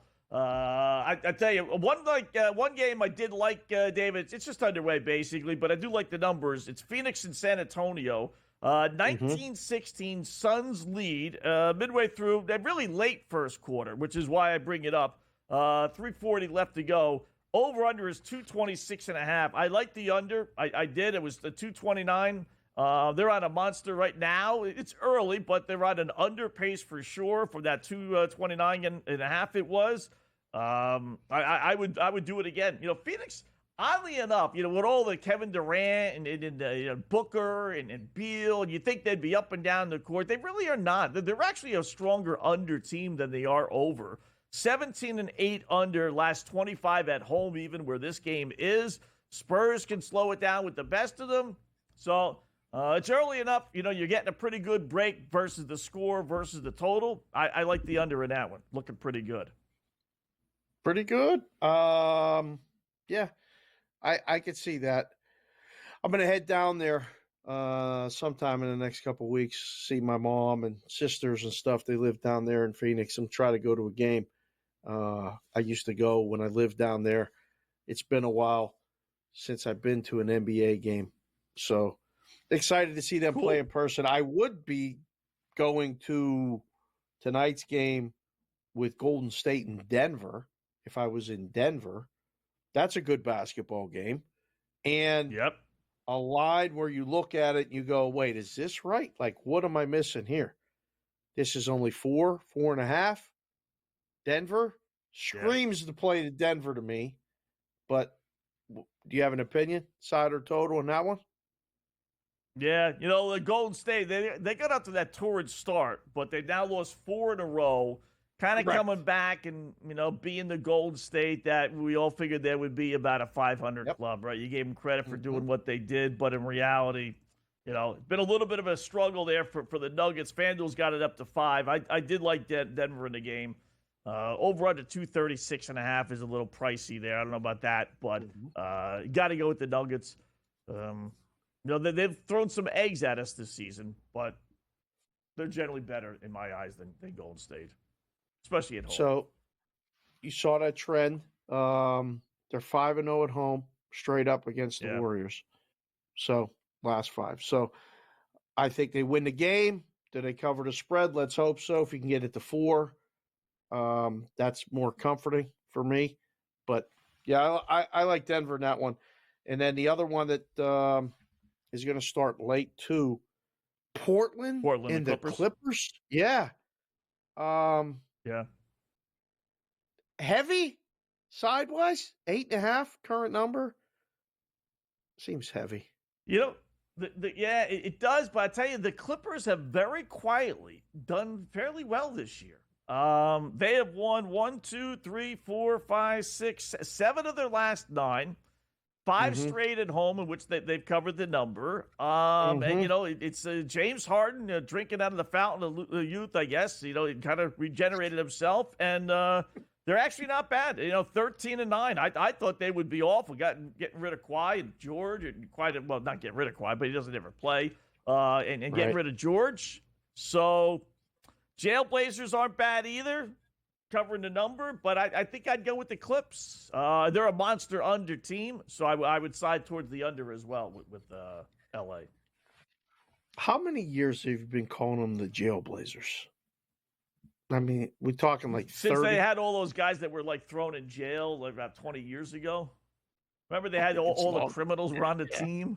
I forget who it was, but they were all like, just bad guys. So... 15, 20 years. Okay. I think it's longer. So, I would bet over. I think it's been longer. You've been calling them that. Yeah. They haven't won, so I don't know if it goes back to Walton, but until they win, they gotta win themselves out. Wait, of you didn't see Bill Walton play in the NBA in Portland, did you? I only saw him play in the Celtics. Oh, really? Yeah, I did. Only highlights. Lionel Hollins. Remember Lionel Hollins? Yeah. They had that was a good little team there. So that beat the 76ers. Yeah. Swept them in 6. They dropped the first 2, if memory serves me right, and then they won the next 4. Right? Yeah. That's when Bill was Bill. That was his best really playing time.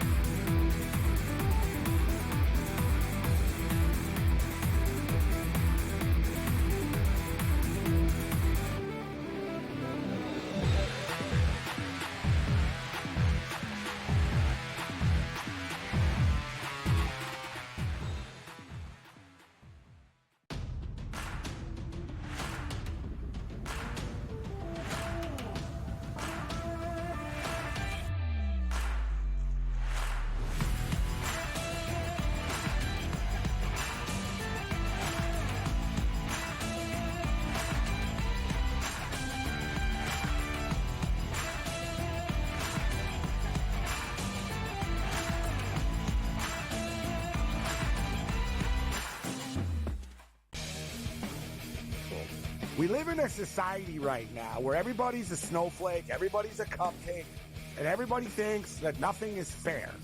Everything is like, it's not fair. We should have a better chance. We need more. You know what? I'm old enough to remember when you needed to have a perfect goddamn record to win a college football championship. That's the way it was. 11-1, too bad. Sports Rage tonight, only on Sports Grid. Grandma Bear, who owns the football team, probably comes in, gives a little, oh, hey, you're such a good little boy out there. Congratulations, the way you coach this football team. I'm never going to fire you. Totally, I missed you pinching your own cheek as I was looking down and did not know we were getting. Oh, Donnie, you got such a good show there with that guy named Ben. Like, that's what your grandma would do to you when you go see her on Thanksgiving or Christmas, The Early Line, only on Sports Grid.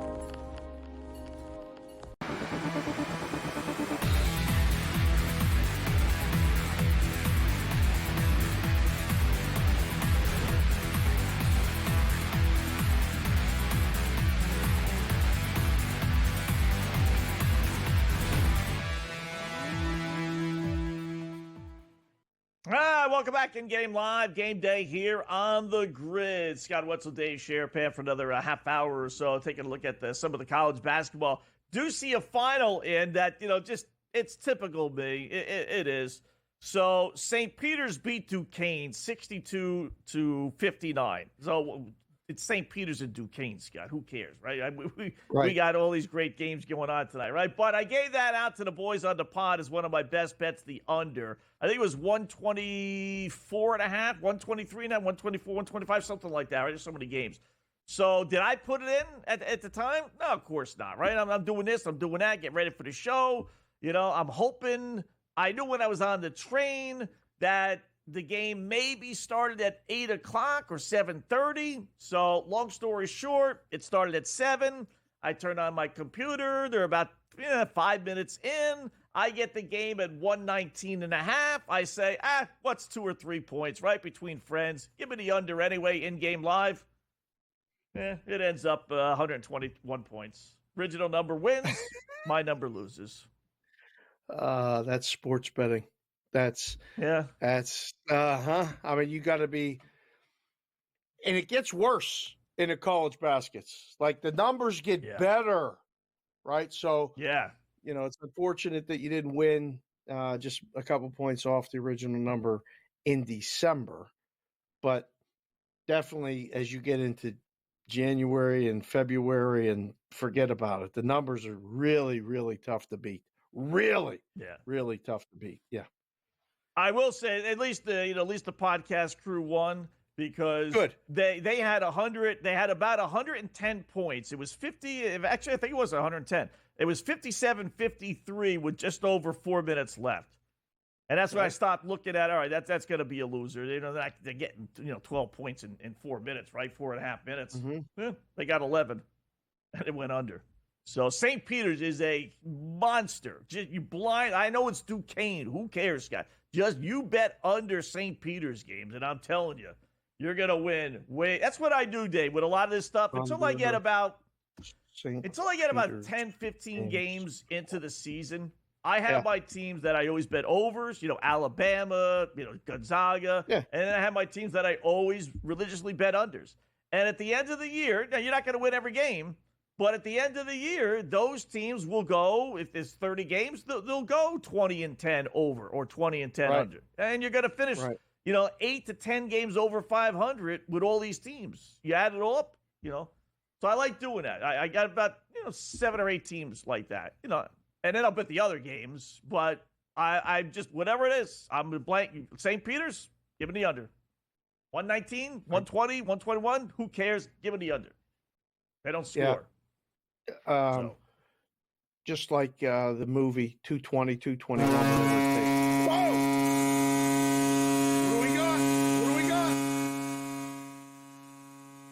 Oh, wow. my goodness. Oof. The Avalanche have come all the way back on the road. 5-4, Colorado. Geez, I was hoping that was a Penguin goal, which, by the way, Scott Wetzel, while we were away, how about this? How about that? Oh! How about that? The Panthers Penguins have come back all and the tied way the back. Penguins 4-4. The Panthers have come all the way back. The Avalanche are leading the Sabres now 5-4. Nobody's out of it in the hockey. The Red Wings are tied with the Bruins 2-2. The Islanders and the Canadiens are tied 1-1 in overtime. The Sharks and the Capitals are tied 1-1 in overtime. The Canucks and the Wild are tied 1-1 with 42 seconds left in the second period. And the Blues and the Jets are still tied 0-0. Man, all right, man, it's a hell of a hockey night going on right now. Your Florida game closed 127. St. Peter's closed 127. So was it that high? Okay, all right. Yeah. So, you know, if I would have known that, if I would have remembered that, I might not have played the under 119 and a half. I thought it was like 123, 124. 127? Yeah. All right, so that went way under. Well, way under. 121, but loser for me either way. By the way, so your Penguins, who's that? Pedersen? Marcus, he scores 3.5 minutes into the third to make it 4-1, ball game over, right? Bennett scores at 6:55.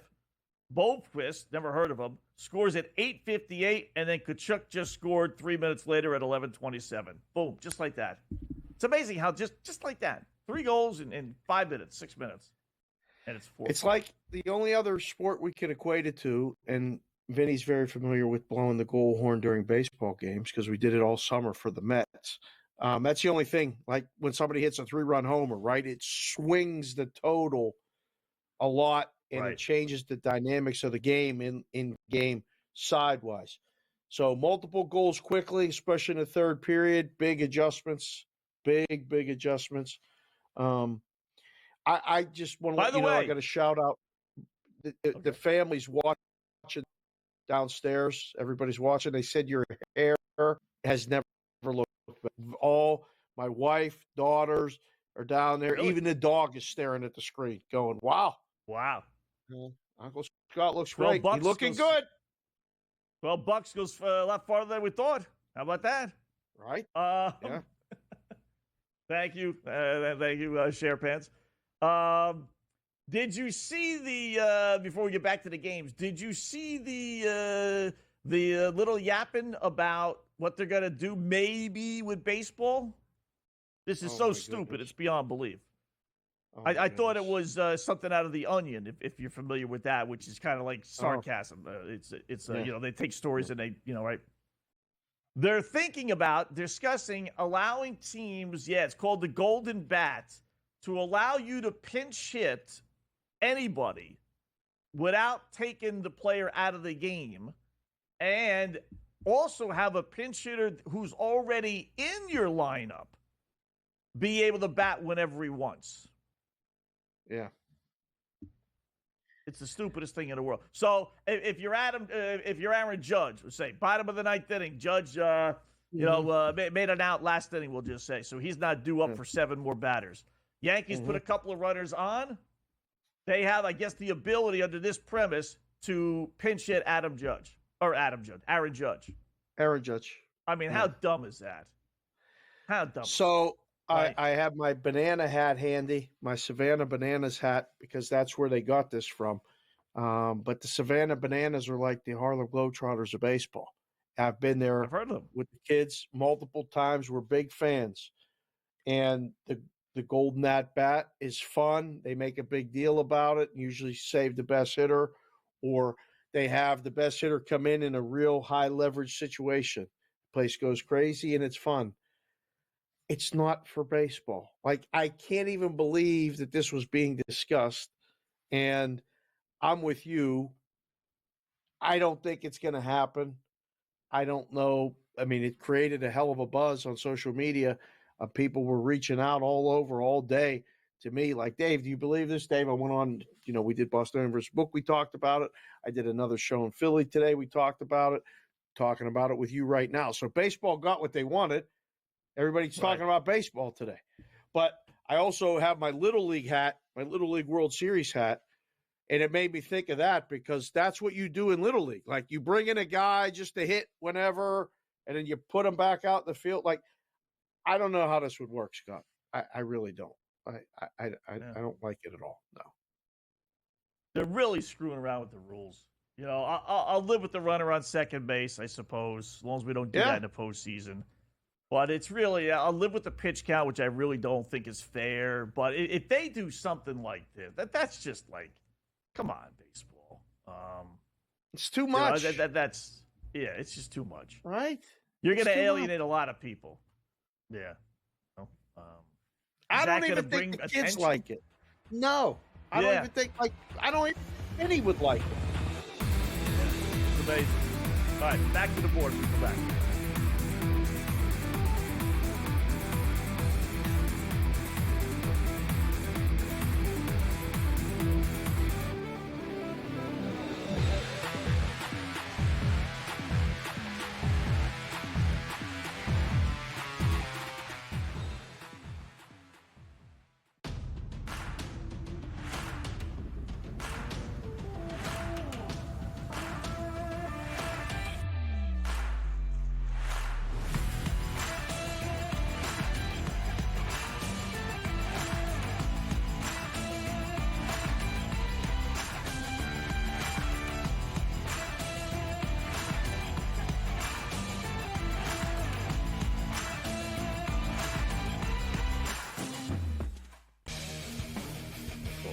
We live in a society right now where everybody's a snowflake, everybody's a cupcake, and everybody thinks that nothing is fair. Everything is like, it's not fair. We should have a better chance. We need more. You know what? I'm old enough to remember when you needed to have a perfect goddamn record to win a college football championship. That's the way it was. 11-1, too bad. Sports Rage tonight, only on Sports Grid. Grandma Bear, who owns the football team, probably comes in, gives a little, oh, man, you're such a good little boy out there. Congratulations, the way you coach this football team. I'm never going to fire you. Totally, I missed you pinching your own cheek as I was looking down and did not know we were getting. Oh, Donnie, you got such a good show there with that guy named Ben. Like, that's what your grandma would do to you when you go see her on Thanksgiving or Christmas, The Early Line, only on Sports Grid.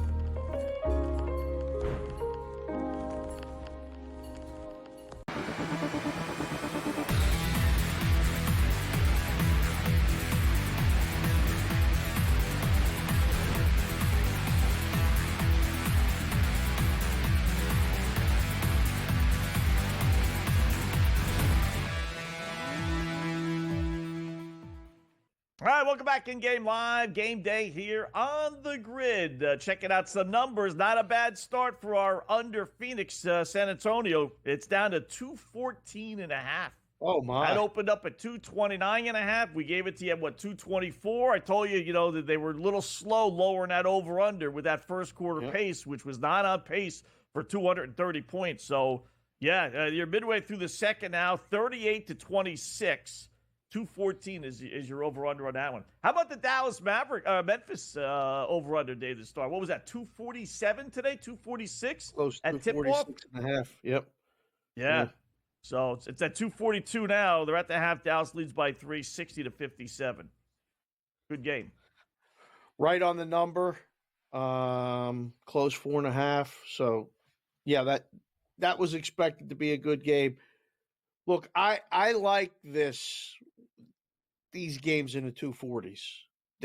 I feel like they're a little more entertaining. The volatility on them is high.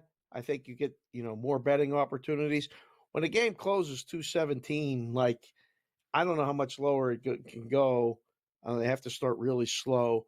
And if it goes starting fast and you want to go under, it takes a while for them to start changing the numbers. So, yeah, that's a good game right there. The Blues are up 2-0 on the Jets. I just want to tell you now after 2 periods. Yeah. So I saw that. I know. I saw that. And we need to get a couple shots on goal from our two boys who have got nothing so far. Cadre and Backlund. We need the first period shot on goals from those two guys. Okay. Very surprised. I thought they would both come out flying. We're not doing too well with this SGP. We need both teams to score. It's 0-0. We need Calgary, and they're down. Well, they're scoreless. We need Cadre, and he's got nothing on the board. Not even a missed shot, and nothing from Backlund as well. And our Black Cloud is down 2-0. But the only good thing about the Black Cloud is if it loses, at least you didn't lay the over 2-1. Save you some money. But maybe Winnipeg's coming back down to earth. I definitely think they're coming back to earth. You can't maintain that start like that for that long without coming back to earth, right? Like, it's just one of those situations that I don't even know. I think they're relatively healthy, but usually an injury catches a team in that spot, and then things kind of teeter and fall off a little bit. So the Sixers ended up winning by 6, by the way. Sixers won 110-104, so they got that done. Sharks won tonight. Sharks beat the Capitals. Yes, they did. Yes, they did. Canadians won. George was right. And they beat the Islanders 2-1 in overtime. And the Avalanche did close it out 5-4 against the Sabres. Oh, my goodness. Wow. Oh, boy. San Jose is 4-1 their last 5. We don't like that. That's like the Detroit Tigers, sweeping a series. We can't have that. What? There's got to be our bailout special. Like, okay, you know what? Lay the juice. We'll lay the 2.5-1. We lost out on a bunch of other games. We just got to bet against Seattle, or San Jose rather. So we can't have San Jose. We can't have the Detroit Tigers winning these games. We need something, boys in Vegas, that we can count on. Like to have the Blackhawks win. Wise? Like you need a West Coast count on? Is that what you're saying? Yeah. It's kind of like the bailout Hawaii Saturday night special. Bet on the Rainbows at home, against them on the road. One of those things. Aren't the Mighty Ducks the late night gift that keeps on giving? They've been pretty good too of late. We're going through a weird stretch in hockey where these god-awful teams are like doing halfway decent. Anaheim has won 1, 2, 3, 4, 5 of their last 8. What the hell is going on? We got Anaheim and San Jose winning games. We can't have that. I mean, you're killing us, NHL. How about Sacramento Kings? We used to be able to count on you guys. Can you do it with the baskets? You want to say the Sacramento Kings? Wizards. What'd they lose by today? That's in the East 40? Coast, the Wizards. Yeah. Oh, yeah, it's true. Yeah. Yeah, you wanted Can't do that. You wanted the West Coast sweat. Portland Jailblazers? They stink. I don't know, but they're competitive at times. I know they are. They are actually. I mean, you got to find that team like the Wizards. They're just non-competitive. Period. No matter where, when, who, they just don't cover. They don't even compete. Got to get to the second half of the season. Could it be a college? Would you like UCLA? Or used to be Chicago State. Remember Chicago State? They scored like 20 points a game when they were getting like 35, 40. Money. Yeah, remember that? A couple of years ago? Yes. Oh, they were god-awful. Mississippi Valley State was another one from last year. And they're still pretty bad this year, too. They're get it. I've seen 40s in their games. I bet, in fact, I got to tell you, I bet them a couple times get like 43 and an over-under of 130. Knowing, all right, 50 points, right? I mean, you got to get 50 points, right? And they end up with 42 or 43. Yeah, I've been burned a couple times already with that dopey team. So, could it be the Lakers? Would you like it to be the Lakers? Oh, I'd love it to be the Lakers. Lakers, everyone's jumping off the Lakers bandwagon, but they were in a tough spot yesterday. They played in Bad. Utah 2 days ago, close game, and then they had to go to Minnesota. There was nothing left. You can't. Now, I think that's going to be the one thing you're going to bet against LeBron, under his props and back-to-backs, and under on the Lakers, and go against the Lakers back-to-backs. Right. Yeah. He doesn't Not have good. that juice anymore. Yeah. 109-80 final. T-Wolves beat the Lakers yesterday. So, I tell they're you, going to have. you had two spots. And I'm gonna start doing this, Dave, more in the NBA. You had two spots like that. Lakers played back-to-back. Minnesota was off. And then the Nets were playing their third game in 4 nights. And they were playing at Chicago, which had been off since Friday. And they got walloped too. So you start looking for things like that in the NBA. These players, they rebel against playing back-to-back. They don't. Screw you. We're not winning. Show you. Okay. Don't schedule us like that. So You got to put me on the good text list. situational spots. Yeah, you got to put me on the text list because I'll forget. I will. More coming up.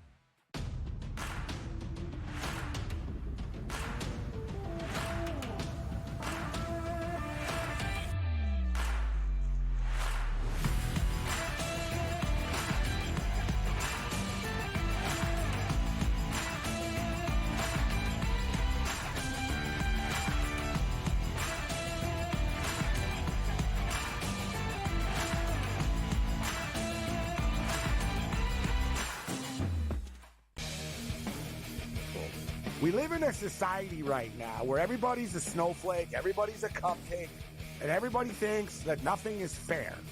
Everything is like, it's not fair. We should have a better chance. We need more. You know what? I'm old enough to remember when you needed to have a perfect goddamn record to win a college football championship. That's the way it was. 11-1, too bad. Sports Rage tonight, only on Sports Grid. Grandma Bear, who owns the football team, probably comes in, gives a little, oh, man, you're such a good little boy out there. Congratulations, the way you coach this football team. I'm never going to fire you. Totally, I missed you pinching your own cheek as I was looking down and did not know we were getting. Oh, Donnie, you got such a good show there with that guy named Ben. Like, that's what your grandma would do to you when you go see her on Thanksgiving or Christmas, The Early Line, only on Sports Grid.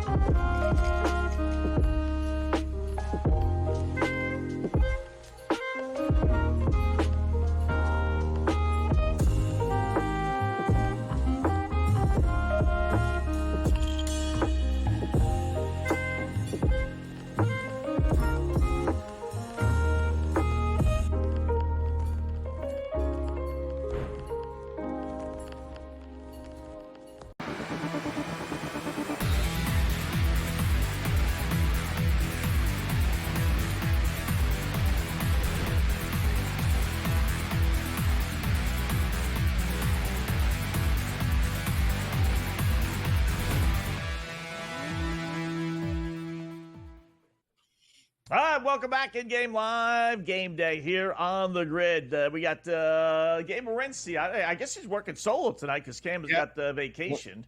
So did Cam just have vacation not that long ago? I guess he's got a few more weeks in his contract than I have. That's for sure. So I think he hit a big parlay. I think he just said the hell with it. I think he had a big monster weekend in the book, and like Seattle won, and he had all the right sides, I believe, on Thanksgiving. And Carolina covered. Carolina covered. I hope he didn't bet Tennessee. I'm sure he didn't bet Tennessee this week. Jacksonville covered. There were some it's dogs. Too bad. The Steelers covered and won, by the way. Yeah.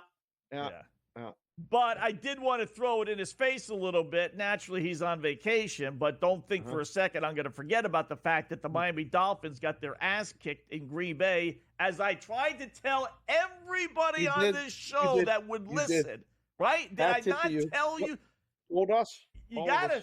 Yeah. when you're a fan of a team, unless you're just a natural pessimist or a natural optimist, but if you're even keeled as I am, if you have a person who's a fan of the team tell you that team is going to lose, you got to listen to them because they know that team better than most because they watch it and dissect it more. There was no way, Dave, they were going to win. It would have been so opposite of what they've been able to do over the last 3-4 years with Tua and Boy Wonder Jr. There was no way. No way. I think I said 30-7. It was, what was it, 30-14? Yeah, you were close. Whatever it was. You were close. They were never in it. Yeah. They were never in it. I was texting you. I know. I told you so. I told you so. I told you so. Right? I know. I know. mean- I was holding out hope, and you're like, no, it's over. I mean, after the first score, you're like, it's over. And I said, no. I knew it. And it was over. You knew. You were right. 100%. The way and the way they lost too, like stupid mistakes, like San Fran the other day. I mean, just like fumbling the punt. Really? I mean, you can't catch a freaking punt. No, It went bad fast. We have to mention before we go, and I ask you about, what happened in college football over the weekend. Stephen Curry is a producer pick tonight. I don't know what it is. Yeah, we didn't have it, but he's got the producer pick here. It is over 24.5 tonight total points against Denver. The Bruins just won in overtime, so we're not going to blow the goal horn. So that they got that done. I got to ask you though, over the weekend, there was a lot of people planting flags. Not actually planting them because they're AstroTurf fields, most of them, and nothing goes into the ground. But where do you think Juan Soto is going to plant his flag? Because every day it's a different team, it's a different story. Like, Boston Red Sox, you've got a lot of talk about going to Boston. We got Sam, the producer, thinks he's going back to the Nationals. I don't think so. I don't think there's a chance in hell he's coming out to California. I think he's using all this for leverage for the Mets or the Yankees. What do you think? Where's he planting his flag? Yeah, I got a feeling it's going to be with the Mets. I don't think the Stanks are going to go that high. He's made no bones about it that he's going to the highest bidder.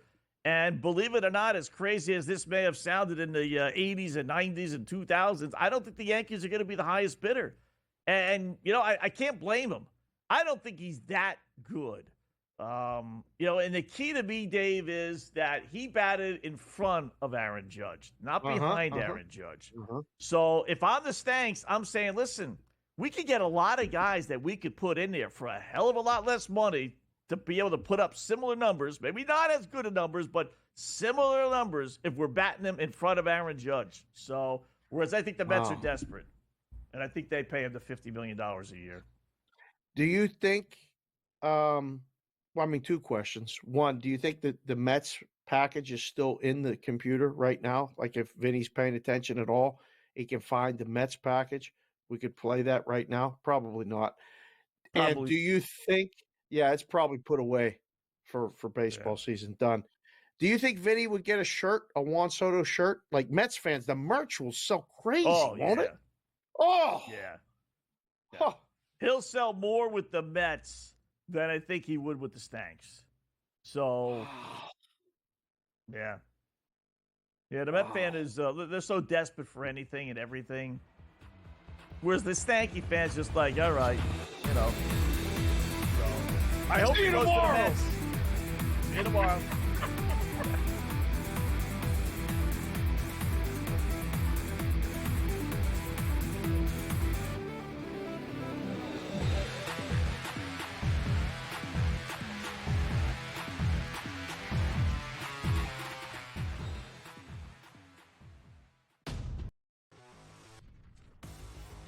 Do we have a fantasy star on our hands here, George? Here is the question with Jaden Daniels of the Washington Commanders. A lot of folks went into the fantasy season saying, hey, look, maybe this isn't Anthony Richardson, but it could be the next best thing. I'm here to tell you, I don't know. I'm sort of feeling like Daniels could be better than Anthony Richardson. I don't know if I'm going to go there yet. All right, but I think he's in the conversation. Yeah.